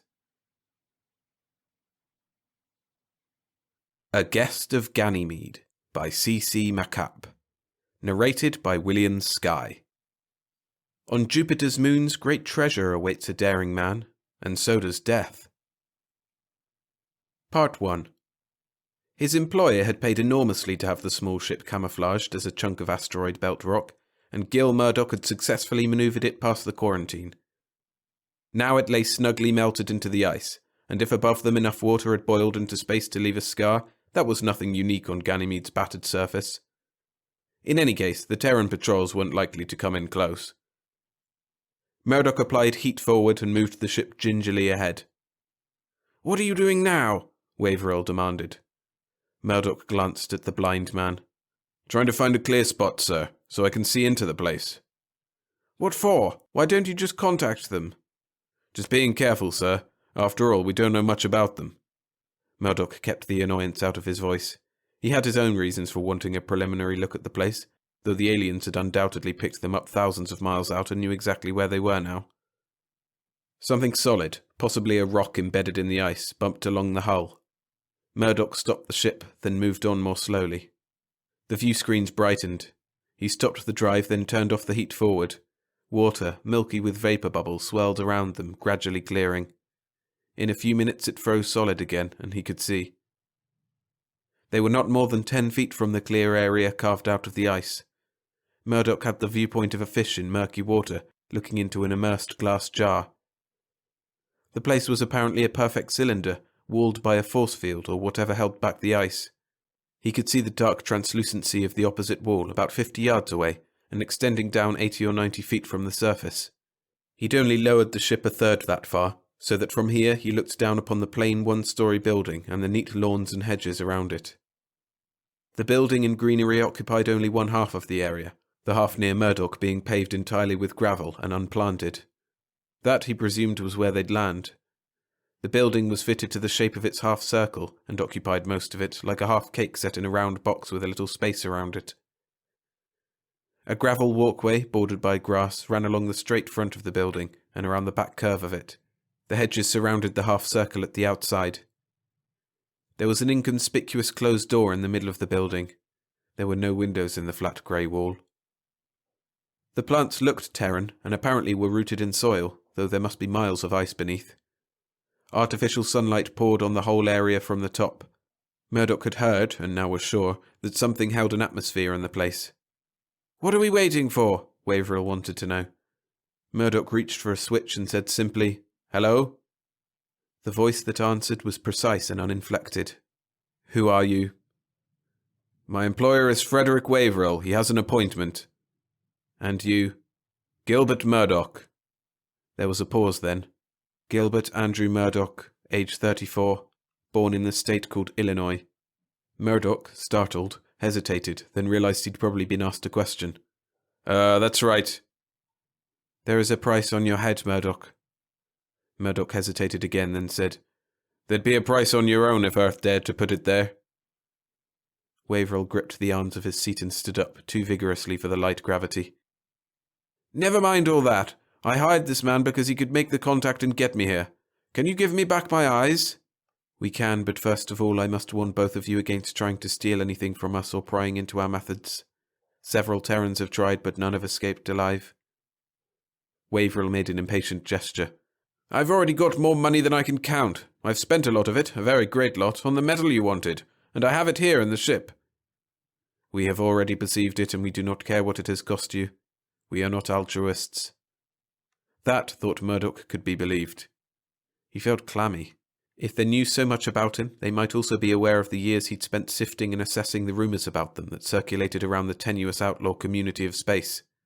Still, he'd been as discreet as was humanly possible. He wondered if Waverill knew more than he pretended. He thought not. Murdoch's own knowledge was largely meticulous deduction. This much Murdoch knew with enough certainty to gamble his life on it. The treatments here involved a strange virus-like thing which multiplied in one's veins and, for presumably selfish or instinctive reasons, helped the body to repair and maintain itself. He knew for dead certain that the aliens always carefully destroyed the virus in a patient's veins before letting him go. He thought he knew why. The problem was to smuggle out any viable amount of the virus. Even a few cells, he thought, would be enough if he could get away from here and get them into his own blood. For it would multiply, and what would be the going price for a drop of one's blood? For 1,000th of a drop, if it carried virtual immortality? A man could very nearly buy Earth. The voice was speaking again. "Move straight ahead. The field will be opened for you." Murdoch got the ship moving. He was blanked out again by the melting ice until they popped free into air, with an odd hesitation and then a rush. The ship was borne clear on some sort of a beam. He could hear water cascading outside the hull for a second, then it was quiet. He glanced at the aft viewer and could see the tunnel where they'd come out with a little water still in the bottom, confined by the force field again. The water that had escaped was running off along a ditch that circled the clearing. They were lowered slowly to the gravelled area. "Leave the ship," the voice directed, "and walk to the doorway you see." Murdoch helped Waverill through the inner and outer hatches and led him toward the building. His information was that a force barrier sliced off this half of the circle from the other, and he could see that the hedges along the diameter pressed against some invisible plane surface. He hesitated as they came to it, and the voice said, "Walk straight ahead to the door. The field will be opened for you." He guided Waverill in the right direction. As they passed the midpoint, he felt an odd reluctance, a tingle, and a slight resistance. Waverill grunted at it, but said nothing. The door slid open, and they were in a plain room with doors at the left and right. The outer door closed behind them. The door on the right opened, and Murdoch took Waverill through it. They were in a second room of the same size, bare except for a bench along one wall. The voice said, "Remove your clothing and pile it on the floor." Waverill complied without protest, and after a second Murdoch did too. "Step back," the voice said. They did. The clothing dropped through the floor, sluggishly in the light gravity. Murdoch grunted. There were weapons built into his clothes, and he felt uneasy without them. At the end of the room, away from the middle of the building, was another door like the one they'd come through. It opened, and a robot walked in. It was humanoid in shape, flesh-coloured, but without animal details. The head had several features other than the eyes, but none of them was nose, mouth, or ears. It stood looking at them for a minute, then said in the familiar voice, "Do not be alarmed if you feel something now." There was a tingling, then a warmth, then a vibration, and some other sensations not easy to classify. Murdoch couldn't tell whether they came from the robot or not. It was obvious, though, that the robot was scanning them. He resisted an urge to move his hands more behind him. He'd been well satisfied with the delicate surgery, but now he imagined it awkward and obvious. The robot didn't seem to notice anything. After a minute, the robot said, "Through the door where I entered you will find a bedroom and a bath and a place to cook. It is best you retire now and rest." Murdoch offered his arm to Waverill, who grumbled a little but came along. The voice went on, seeming now to come from the ceiling. "Treatment will begin tomorrow. During convalescence, Murdoch will care for Waverill. Sight will be restored within 4 days, and you will be here 1 day after that, then you may return to your ship. You will be protected from each other while you are here. If you keep your bargain, you will be of no concern to us after you leave." Murdoch watched Waverill's face, but it showed nothing. He was sure the billionaire already had arrangements to shut him up permanently as soon as he was no longer needed, and he didn't intend, of course, to let those arrangements work out. Part 2. It developed that when the robot spoke of days, it meant a 24-hour cycle of light and dark, with temperatures to suit. Under other circumstances, the place would have been comfortable. The pantry was stocked with Earthside food that didn't help Murdoch's confidence any, since it was further evidence of the aliens' contacts with men. He cooked eggs and bacon, helped Waverill eat, then washed up the dishes. He felt uneasy without his clothes, the more because the weapons in them, through years of habit, were almost part of himself. He thought, "I'm getting too jumpy too soon.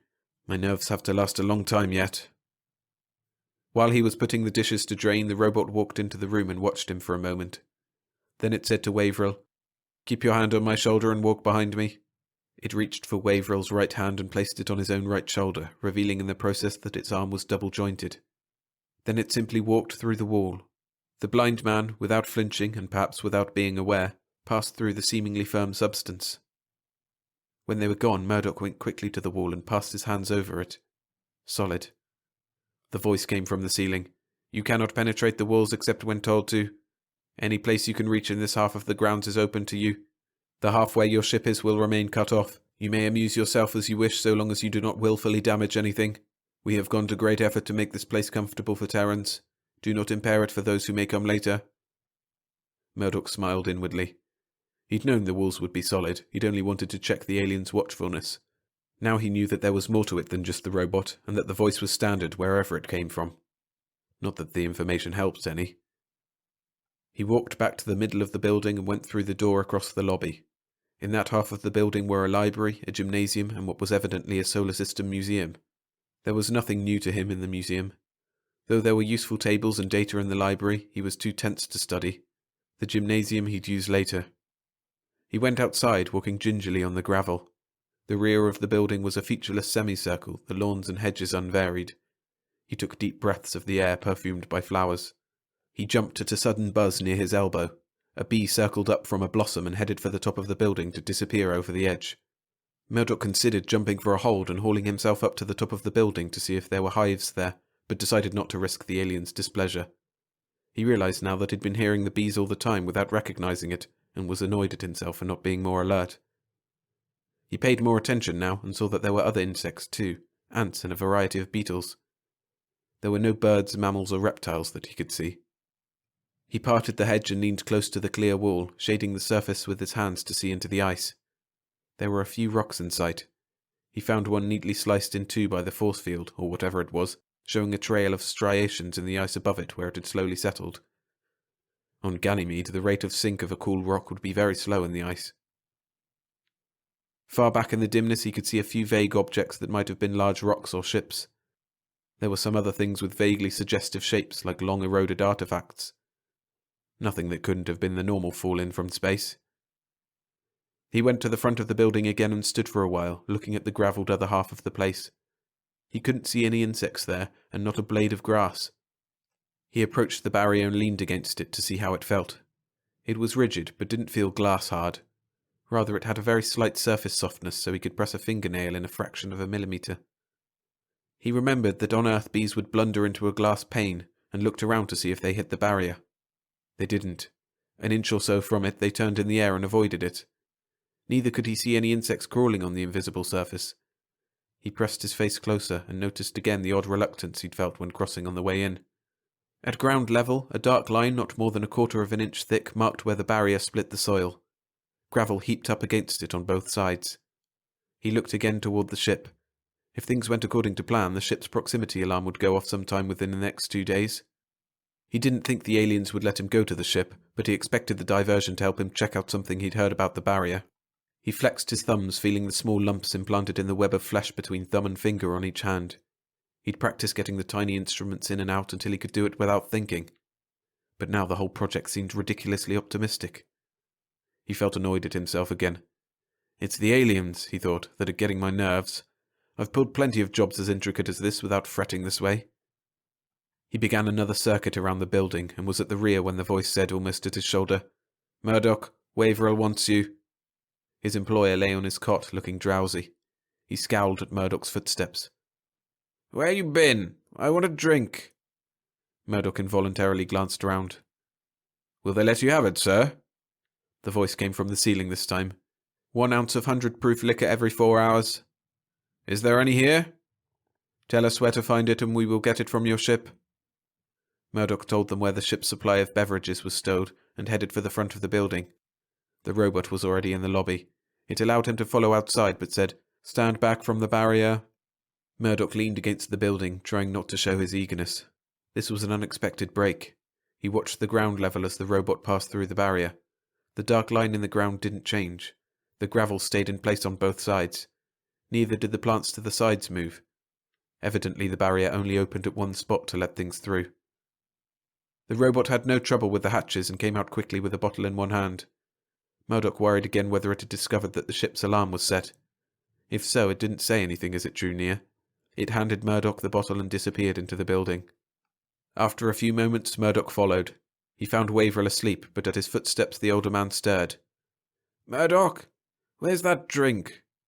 "Right away, sir." Murdoch got ice from the alien's pantry, put it in a glass with a little water, and poured in about a jigger of rye. He handed it to Waverill, then poured himself a straight shot. Rye wasn't his favourite, but it might ease his nerves a little. Said Waverill. "It's better." Murdoch couldn't see any marks on him. "Do they stick any needles into you, sir?" "I'm not paying you to be nosy." "Of course not, sir. I only wanted to know so I wouldn't touch you in a sore spot." "There are no sore spots," Waverill said. "I want to sleep a couple of hours, so go away. Then I'll want a steak and a baked potato." "Surely, sir." Murdoch went outside again and toured the grounds without seeing anything new. He went to the barrier and stared at the ship for a while. Then, to work off tension, he went into the gymnasium and took a workout. He had a shower, looked in on Waverill and found him still asleep, then went back to the library. The books and tapes were all Terran, with no clues about the aliens. The museum was no more helpful. It was a relief when he heard Waverill calling. There were steaks in the larder and potatoes. Waverill grumbled at the wait while Murdoch cooked. The older man still acted a little drowsy, but had a good appetite. After eating, he wanted to rest again. Murdoch wondered some more, then forced himself to sit down in the library and pretend to study. He went over his plans again and again. They were tenuous enough. He had to get a drop of Waverill's blood sometime within the next day or two, and get it past the barrier. Then he had to get it into the ship, and once away from Ganymede, inoculate himself. The problem of Waverill didn't worry him. The drowsiness would have to be coped with, but based on the timetable Waverill's symptoms would give him, he should be able to set up a flight plan which would allow him to nap. The time dragged agonizingly. He had 2 more drinks during the afternoon, took another workout and a couple of turns around the building, and finally saw the sun lamps dimming. After that there was a time of lying on his bunk trying to force himself to relax. Finally he did sleep. Part 3. He was awake again with the first light, got up and wandered restlessly into the pantry. In a few minutes he heard Waverill stirring. "Murdoch!" came the older man's voice. Murdoch went to him. "Yes, sir, I was just going to get breakfast." "I can see the light!" That's wonderful, sir." "I can see the light! Damn it, where are you? Take me outside!" "It's no brighter out there, sir." Murdoch was dismayed. He'd counted on another day before Waverill's sight began to return, with a chance to arrange a broken drinking glass, a knife in Waverill's way, something to bring blood in an apparent accident. Now, "Take me outside!" "Yes, sir." Murdoch, his mind spinning, guided the older man. The door slid open for them and Waverill crowded through. As he stepped on the gravel with his bare feet, he said, "Ouch! Damn it!" "Step lightly, sir, and it won't hurt." Murdoch had a sudden wild hope that Waverill would cut his feet on a sharp pebble. But there were no sharp pebbles, they were all rounded, and the light gravity made it even more unlikely. Waverill raised his head and swung it to the side. "I can see spots of light up there." "The sun lamps, sir. They're getting brighter." "I can see where they are." The older man's voice was shaky. He looked toward Murdoch.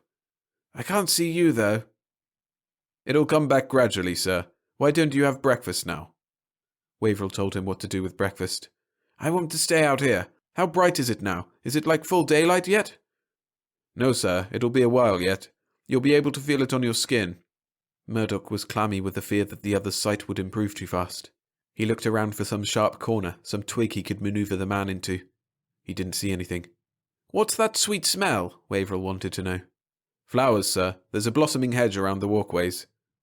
"I'll be able to see flowers again. Oh," the older man caught himself as if ashamed. "Tell me what this place looks like." Murdoch described the grounds, meanwhile guiding Waverill slowly around the curved path. Somewhere, he thought, there'll be something sharp I can bump him into. He had a wild thought of running the man into a wall, but a bloody nose would be too obvious. "I can feel the warmth now," Waverill said, "and I can tell that they're brighter." He was swiveling his head and squinting, experimenting with his new traces of vision. Murdoch carried on a conversation with half his attention, while his mind churned. He thought, I'll have to resist the feeling that it's safer here in back of the building. They'll be watching everywhere. He wished he could get the man inside. Under the cover of serving breakfast, he could improvise something. I'm sweating, he thought. I can just begin to feel the lamps, but I'm wet all over. I've got to... He drew in his breath sharply. From somewhere he heard the buzz of a bee. His mind leaped upon the sound. He stopped walking, and Waverill said, "What's wrong with you?" "Nothing. I stepped on a big pebble." "They all feel big to me.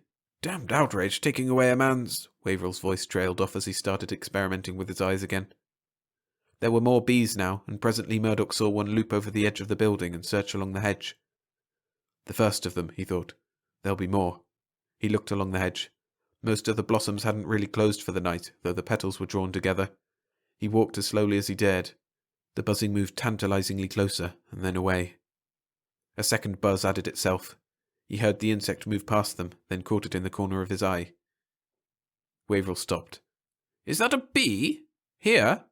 "I guess they keep them to fertilize the plants, sir." "They bother me. I can't tell where they are." "I'll watch out for them, sir." He could see the insect plainly now, and thought, I have an excuse to watch it. The buzz changed pitch as the bee started to settle, then changed again as it moved on a few feet. Murdoch clamped his teeth in frustration. He tried to wipe his free hand where trousers should have been, and discovered that his thigh was sweaty too. He thought, surely Waverill must feel how sweaty my arm is. The bee flirted with another flower, then settled on a petal. Tense, Murdoch subtly moved Waverill toward the spot. He could see every move of the insect's legs as it crawled into the bell of the flower. "You can smell the blossoms more now, sir," he said. His throat felt dry and he thought his voice sounded odd. "It's warming up and bringing out the smell, I guess." He halted and tried not to let his arm tense or tremble. "This is a light blue blossom. Can you see it?" I'm not sure. I can see a bright spot a little above my head and right in front of me." "That's a reflection of the ice, sir. The flower's down here." Holding his breath, he took Waverill's hand and moved it toward the flower. He found himself gritting his teeth and wincing as Waverill's fingers explored delicately around the flower. The bee crawled out, apparently not aware of anything unusual, and moved away a few inches. It settled on a leaf and began working its legs together. Murdoch felt like screaming. Waverill's fingers stopped their explanation, then, as the bee was silent, began again. Waverill bent over to bring his eyes closer to his hand. Shaking with anxiety now, Murdoch executed the small movements of his right hand that forced the tiny instrument out from between his thumb and forefinger. He felt a panicky desire to hurry, and forced himself to move slowly. He transferred the tiny syringe to his left hand, which was nearer Waverill. Waverill was about to pluck the blossom. Murdoch moved his right hand forward, trying, in case the aliens could see, though he had his body in the way, to make the move casual. He flicked a finger near the bee. The bee leaped into the air, its buzz high-pitched and loud. Waverill tensed. Murdoch cried, "Look out, sir!" and grabbed at Waverill's hand. He jabbed the miniature syringe into the fleshy part of the hand at the outside, just below the wrist. "Damn you!" Waverill bellowed, slapping at his right hand with his left. He jerked away from Murdoch. "Here, sir, let me help you." "Get away from me, you clumsy fool!" "Please, sir, let me get the stinger out. You'll squeeze more poison into your skin." Waverill faced him, a hand raised as if to strike. Then he lowered it. "All right, damn you. Be careful about it." Shakily, Murdoch took Waverill's hand. The syringe, dangling from the skin, held a trace of red in its minute plastic bulb. Murdoch gasped for breath and fought to make his fingers behave. He got hold of the syringe and drew it out. Pretending to drop it, he hid it in the junction of the third and fourth fingers of his left hand. He kept his body between them and the building, and tried to make his actions convincing. "There, it's out, sir." Waverill was still cursing in a low voice. Presently he stopped, but his face was still hard with anger. "Take me inside." "Yes, sir." Murdoch was weak with reaction. He drew a painful breath, gave the older man his left arm, and led him back. The tiny thing between his fingers felt as large and as conspicuous as a handgun. Part 4. Murdoch felt as if the entire place was lined with eyes, all focused on his left hand. The act of theft clearly begun, his life in the balance. He felt now the icy nausea of fear, a feeling familiar enough, and which he knew how to control, but which he still didn't like. Fear. It's a strange thing, he thought. A peculiar thing. If you analysed it, you could resolve it into the physical sick feeling and the wish in your mind, a very fervent wish, that you were somewhere else. Sometimes, if it caught you tightly enough, it was almost paralysing, so that your limbs and even your lungs seemed to be on strike. When fear gripped him, he always remembered back to that turning point, that act that had made him an outlaw and an exile from Earth. He'd been a pilot in the Space Force, young, just out of the academy, and the bribe had seemed very large and the treason very small.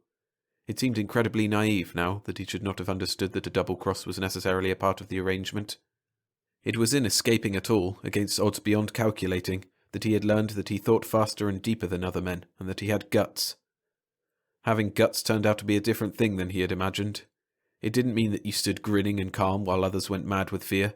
It meant you suffered all the panic, all the actual physical agony they did, but that you somehow stuck to the gun, took the buffeting, and still had in a corner of your being enough wit to throw the counterpunch or think through to the way out. And that's what he had to do now. Endure the fear and keep his wits. The robot had responded to Waverill's loud demand. It barely glanced at Waverill's hand, said, "It will heal quickly," and left. So far as Murdoch could tell, it didn't look at him. As soon as he dared, he went and took a shower. In the process of lathering, he inserted the syringe into the slit between thumb and forefinger of his left hand. In that hiding place was a small plastic sphere holding a substance which ought to be nutrient to the virus. It was delicate work, but he'd practiced well and his fingers were under control now, and he got the point of the syringe into the sphere and squeezed. He relaxed the squeeze, felt the bulb return slowly to shape as it drew out some of the gummy stuff. He squeezed it back in, let the shower rinse the syringe and got that back into the pouch in his right hand. He didn't dare discard it. there was always the possibility of failure and a second try, though the timing made it very remote. If the surgery was right, the pouches in his hand were lined with something impervious, so that none of the virus would get into his blood too soon. He lathered very thoroughly and rinsed off, then let a blast of warm air dry him. He felt neither fear nor elation now. Rather, there was a letdown and a weary apprehension at the trials ahead. The next big step was to get the small sphere past the barrier ahead of the time of leaving. He was pretty sure that he couldn't smuggle it out on his person. The alien's final examination and sterilization would prevent that. Now there came the agony of waiting for the next step. He hadn't been able to rig things tightly enough to predict within several hours when it would come. It might be in 1 hour or in 10. A derelict was drifting in. He'd arranged that, but it might be late or it might be intercepted. He prepared a meal for Waverell and himself, sweated out the interval, and cooked another. He wandered from library to gymnasium to out of doors, and fought endlessly the desire to stand at the barrier and stare at the ship. The robot examined Waverell and revealed only that things were going well. Waverell spent most of his time bringing objects before his eyes, squinting and twisting his face, swallowed up in the ecstasy of his slowly returning vision. When darkness came, the older man slept. Murdoch lay twisting on his own couch or dozed fitfully, beset with twisted dreams. When the ship's alarm went off, he didn't know at first whether it was real or another of the dreams. His mind was sluggish and clearing, and when he sat up he could hear sounds at the front of the building. Suddenly, in a fright that he would be too late, he jumped up and ran that way. The robot was already out of the building. It turned toward him with a suggestion of haste. "What is this?" Murdoch tried to act startled. "The ship's alarm. There's something headed in. Maybe Earth Patrol." "Why did you leave the alarm on?" I guess I forgot in the excitement." "That was dangerous stupidity. How is the alarm powered?" "It's self-powered. Rechargeable batteries." "You are fortunate that it is only a dead hull drifting by, otherwise we would have to dispose of you at once. Stay here. I will shut it off." Murdoch pretended to protest mildly, then stood watching the robot go. His hands were moving in what he hoped looked like a gesture of futility. He got the plastic sphere out of its hiding place and thumbed it like a marble. He held his breath. The robot crossed the barrier. Murdoch flipped the sphere after it. He saw it arc across the line and bound once, then he lost it in the gravel. In the dim light from Jupiter, low on the horizon, he could not find it again. Desperately, he memorized the place in relation to the hedge. When he and Waverell left, there would be scant time to look for it. The robot didn't take long to solve the ship's hatches, go in through the lock and locate the alarm. The siren chopped off in mid-scream. The robot came back out and started toward him. Involuntarily, he backed up against the building, wondering what the robot, or its masters, might deduce with alien senses, and whether swift punishment might strike him the next instant. But the robot passed him silently and disappeared indoors. After a while, he followed it inside, lay down on his couch and resumed the fitful wait. The next morning, Waverell's eyes followed him as he fixed breakfast. There was life in them now, and purpose. The man looked younger, more vigorous too. Murdoch, trying not to sound nervous, asked, "Can you see more now, sir?" "A little. Sit me so the light falls on my plate." Murdoch watched the others attempt to eat by sight rather than feel, adding mentally to his own timetable of the older man's recovery. Apparently Waverell could see his plate, but no details of the food on it. There was no more drowsiness, though.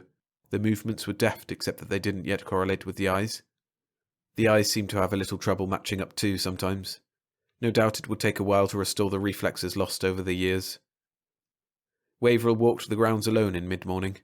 Murdoch, following far enough behind not to draw a rebuff, took the opportunity to spot a small treasure in the gravel beyond the barrier. Once found, it was dismayingly visible, but there was nothing he could do now. He was sweating again, and hoped with a sort of half-prayer to fortune that his nerves wouldn't start to shatter once more. He made lunch, then set himself the job of waiting out the afternoon. Ages later he cooked dinner. He managed to eat most of his steak, envying Waverell the wolfish appetite that made quick work of the meal. The long night somehow wore through, and he embraced eagerly the small respite of breakfast. He felt unreal when the alien voice said, "Do not bother to wash the dishes. Lie down on your bunks for your final examination. When you awake, you may leave." The fear spread through him again as he moved slowly to his couch. He thought, "If they've caught me, this is when they'll kill me." He was afraid, no doubt of that. All the old symptoms were there. But oddly, there was a trace of perverse comfort in the thought. Maybe I've lost. Maybe I'll just never wake up. Then dizziness hit him. He was aware of a brief, feeble effort to resist it. Then he slid into darkness. He came awake still dizzy and with a drugged feeling. His mouth was dry. Breath came hard at first. He tried to open his eyes, but his lids were too stiff. He spent a few minutes just getting his breath to working, then he was able to open his eyes a little. When he sat up, there was a wash of nausea. He sat on the edge of the bunk, head hung, until it lessened. Gradually, he felt stronger. Waverill was sitting up too, looking no better than Murdoch felt. He seemed to recover faster, though. Murdoch thought, he's actually healthier than I am now. I hope he hasn't become a Superman. The voice from the ceiling said, "Your clothes are in the next room. Dress and leave at once. The barriers will be opened for you." Murdoch got to his feet and headed for the other room. He paused to let Waverill go ahead and noticed that Waverill had no trouble finding the door. The older man wasn't talking this morning, and the jubilation he must feel at seeing again was confined, outwardly, to a tight grin. They dressed quickly, Murdoch noting in the process that his clothes had been gone over carefully and all weapons removed. It didn't matter. But it did matter that he had to collect his prize on the way to the ship, and the sweaty anxiety was with him. As they went out the door, Waverill stopped and let his eyes sweep about the grounds. What a cool character he is, Murdoch thought. Not a word, not a sign of emotion. Waverill turned and started toward the ship. Murdoch let him get a step ahead. His own eyes were searching the gravel. For a moment he had the panicky notion that it was gone, then he spotted it. He wouldn't have to alter his course to reach it. He saw Waverill flinch a little as they crossed the barrier, then he too felt the odd sensation. He kept going, trying to bring his left foot down on the capsule. He managed to do it. Taut with anxiety, he paused and half-turned as if for a last look back at the place. He could feel the sphere give a little, or maybe it was a pebble sinking into the ground. He twisted his foot. He thought he could feel something crush. He hesitated, in the agony of trying to decide whether to go on or to make more sure by dropping something and pretending to pick it up. He didn't have anything to drop. He thought, I've got to go on, or they'll suspect. He turned. Waverill had stopped and was looking back at him keenly. Murdoch gripped himself, kept his face straight, and went on. Waverill had to grope a little getting into the ship, as though his hands still didn't correlate with his eyes, but it was clear that he could see all right, even in the ship's dim interior. Murdoch said, Your eyes seem to be completely well, sir. Waverill was playing it cool too. They don't match up very well yet, and I have to experiment to focus. It'll come back, though. He went casually to his seat and lowered himself into it. Murdoch got into the pilot's seat. Better strap in, sir. He didn't have long to wonder how they'd be sent off. The ship lifted and simply passed through whatever served as a ceiling. There was no restraint when Murdoch turned on the gravs and took over. He moved off toward Ganymede's north pole, gaining altitude slowly, watching his screens, listening to the various hums and whines as the ship came alive. The radar would have to stay off until they were away from Ganymede, but the optical system showed nothing threatening. He moved farther from the satellite, keeping it between him and Jupiter. Hold it there, Waverill said. Letting the ship move ahead on automatic, Murdoch turned in pretended surprise. What? Waverill had a heat gun trained steadily on him. I'll give you the course. Murdoch casually reached down beside the pilot's chair. A compartment opened under his fingers and he lifted a gun of his own. Waverill's mouth went tight as he squeezed the trigger. Nothing happened. Waverill glanced at the weapon. Rage moved across his face. He hoisted the gun as if to throw it, then stopped as Murdoch lifted his own gun a little higher. You got to them, Waverill said flatly. The ones that did the remodeling job on this crate and hid that gun for you? Of course. Did you think you were playing with an idiot? I could have sworn they were beyond reach. I reached them. Murdoch got unstrapped and stood up. He had the ship's acceleration just as he wanted it. And naturally I went over the ship while you were blind. Get into your suit now, Waverill. Why? I'm giving you a better break than you were going to give me. I'm putting you where the patrol will pick you up. You won't make it, you son of a bitch. I've got some cards left. I know where you plan to rendezvous. By the time you buy your way out of jail, I'll be out of your reach. You never will. Talk hard enough and I may decide to kill you right now. Waverill studied his face for a moment, then slowly got to his feet. He went to the suit locker, got out his suit and squirmed into it. Murdoch grinned as he saw the disappointment on the other's face. The weapons were gone from the suit too. He said, Zip up and get the helmet on and get into the lock. Waverill, face contorted with hate, complied slowly. Murdoch secured the inner hatch behind the man, then got on the ship's intercom. Now, Waverill, you'll notice it's too far for a jump back to Ganymede. I'm going to spend about 40 minutes getting into an orbit that'll give you a good chance. When I say shove off, you can either do it or stay where you are. If you stay, we'll be headed a different direction, and I'll have to kill you for my own safety. He left the circuit open and activated a spy cell so he could see into the lock.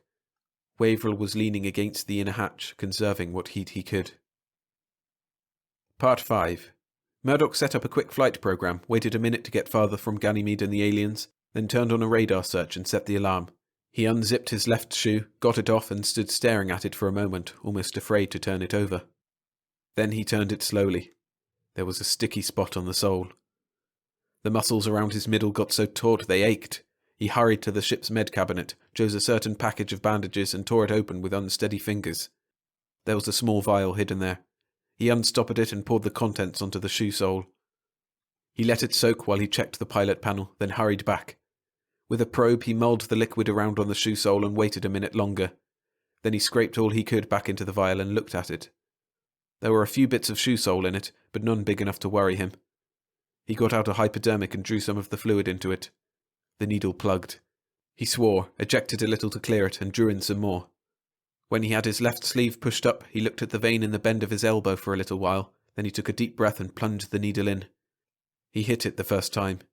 He was very careful not to get any air into the vein. He sighed, put the rest of the fluid back in the vial and stoppered it, and cleaned out the needle. Then he put a small bandage on his arm and went back to the pilot's seat.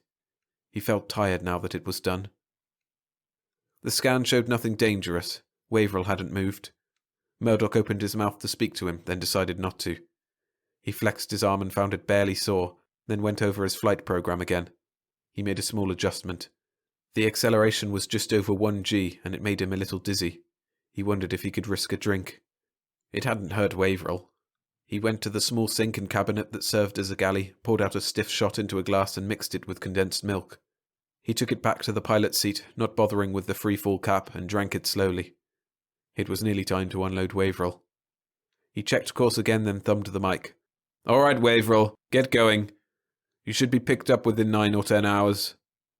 Waverill didn't answer, but the panel light showed the outer hatch activated. Through the spy cell, Murdoch could see the stars as the hatch slowly opened. Waverill jumped off without hesitating. Murdoch liked the tough old man's guts and hoped he'd make it all right. He closed the hatch and fed new data into the autopilot.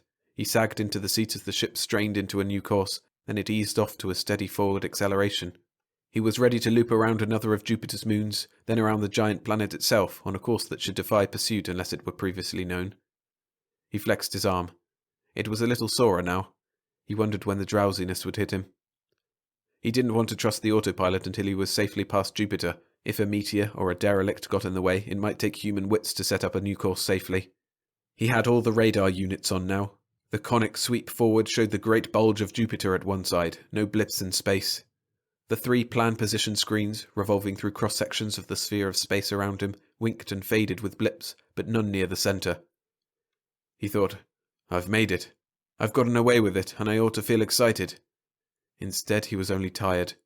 He thought, "I'll get up and fill a thermos with coffee, then I can sit here." He unstrapped and began to rise, then his eyes returned to one of the scopes. This particular one was seldom used in space. It was for planet landings. It scanned ahead in a narrow horizontal band like a sea vessel's surface sweep.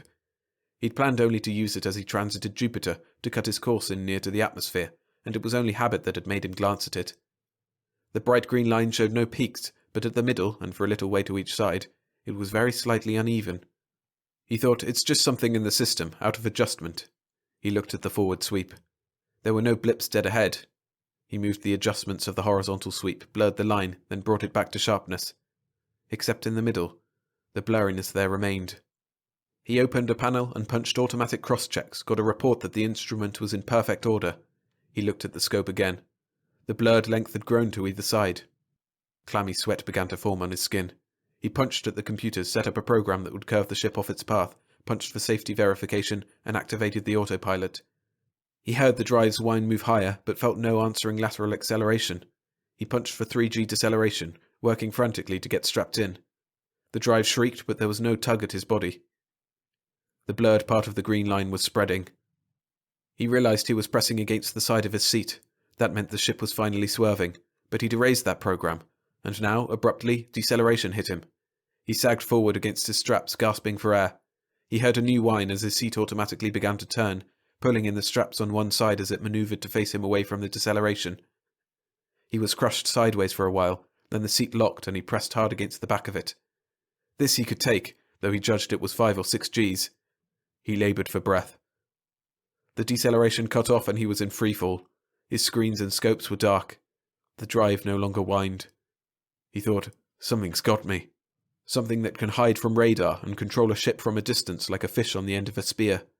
He tore at the straps, got free, and leaped for the suit locker.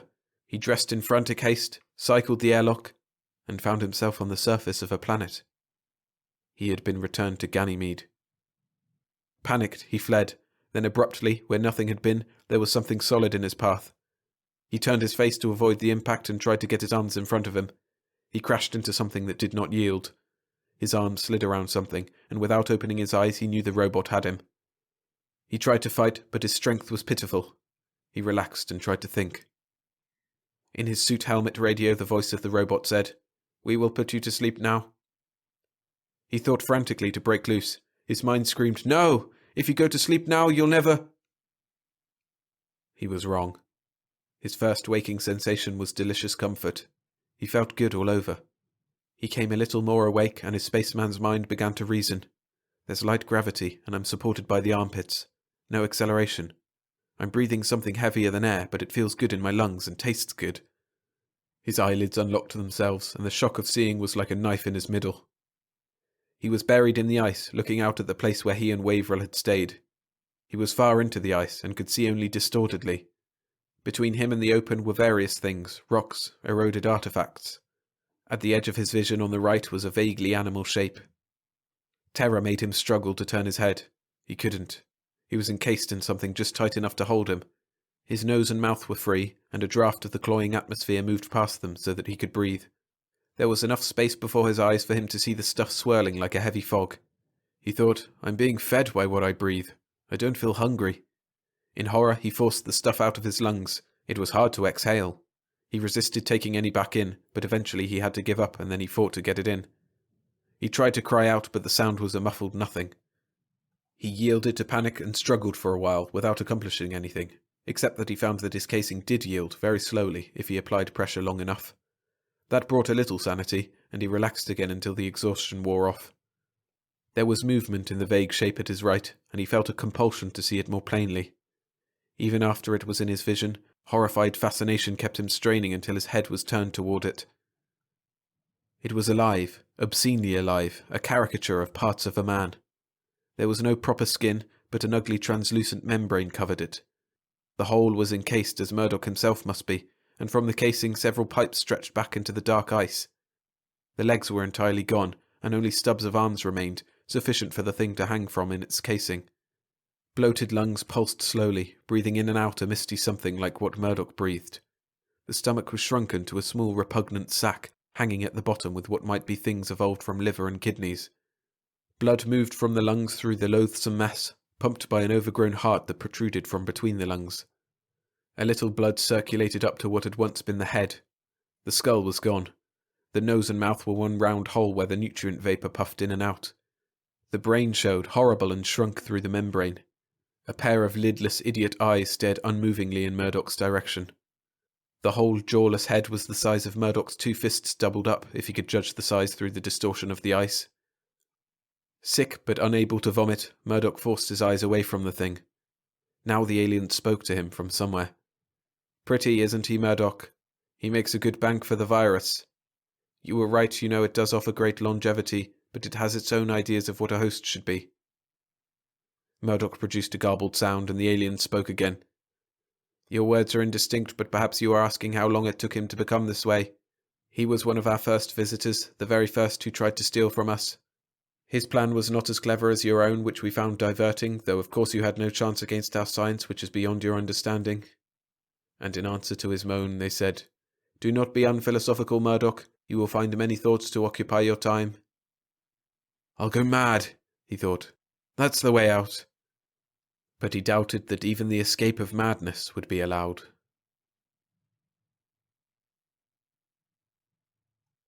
Thanks for listening. Remember, you can sign up to my Patreon at patreon.com/storiesfromthesky_SFF for ad-free read-alongs and narrations of full novels. And now you're done here, check out my compilation of 4 dark and thoughtful stories. It's on screen now.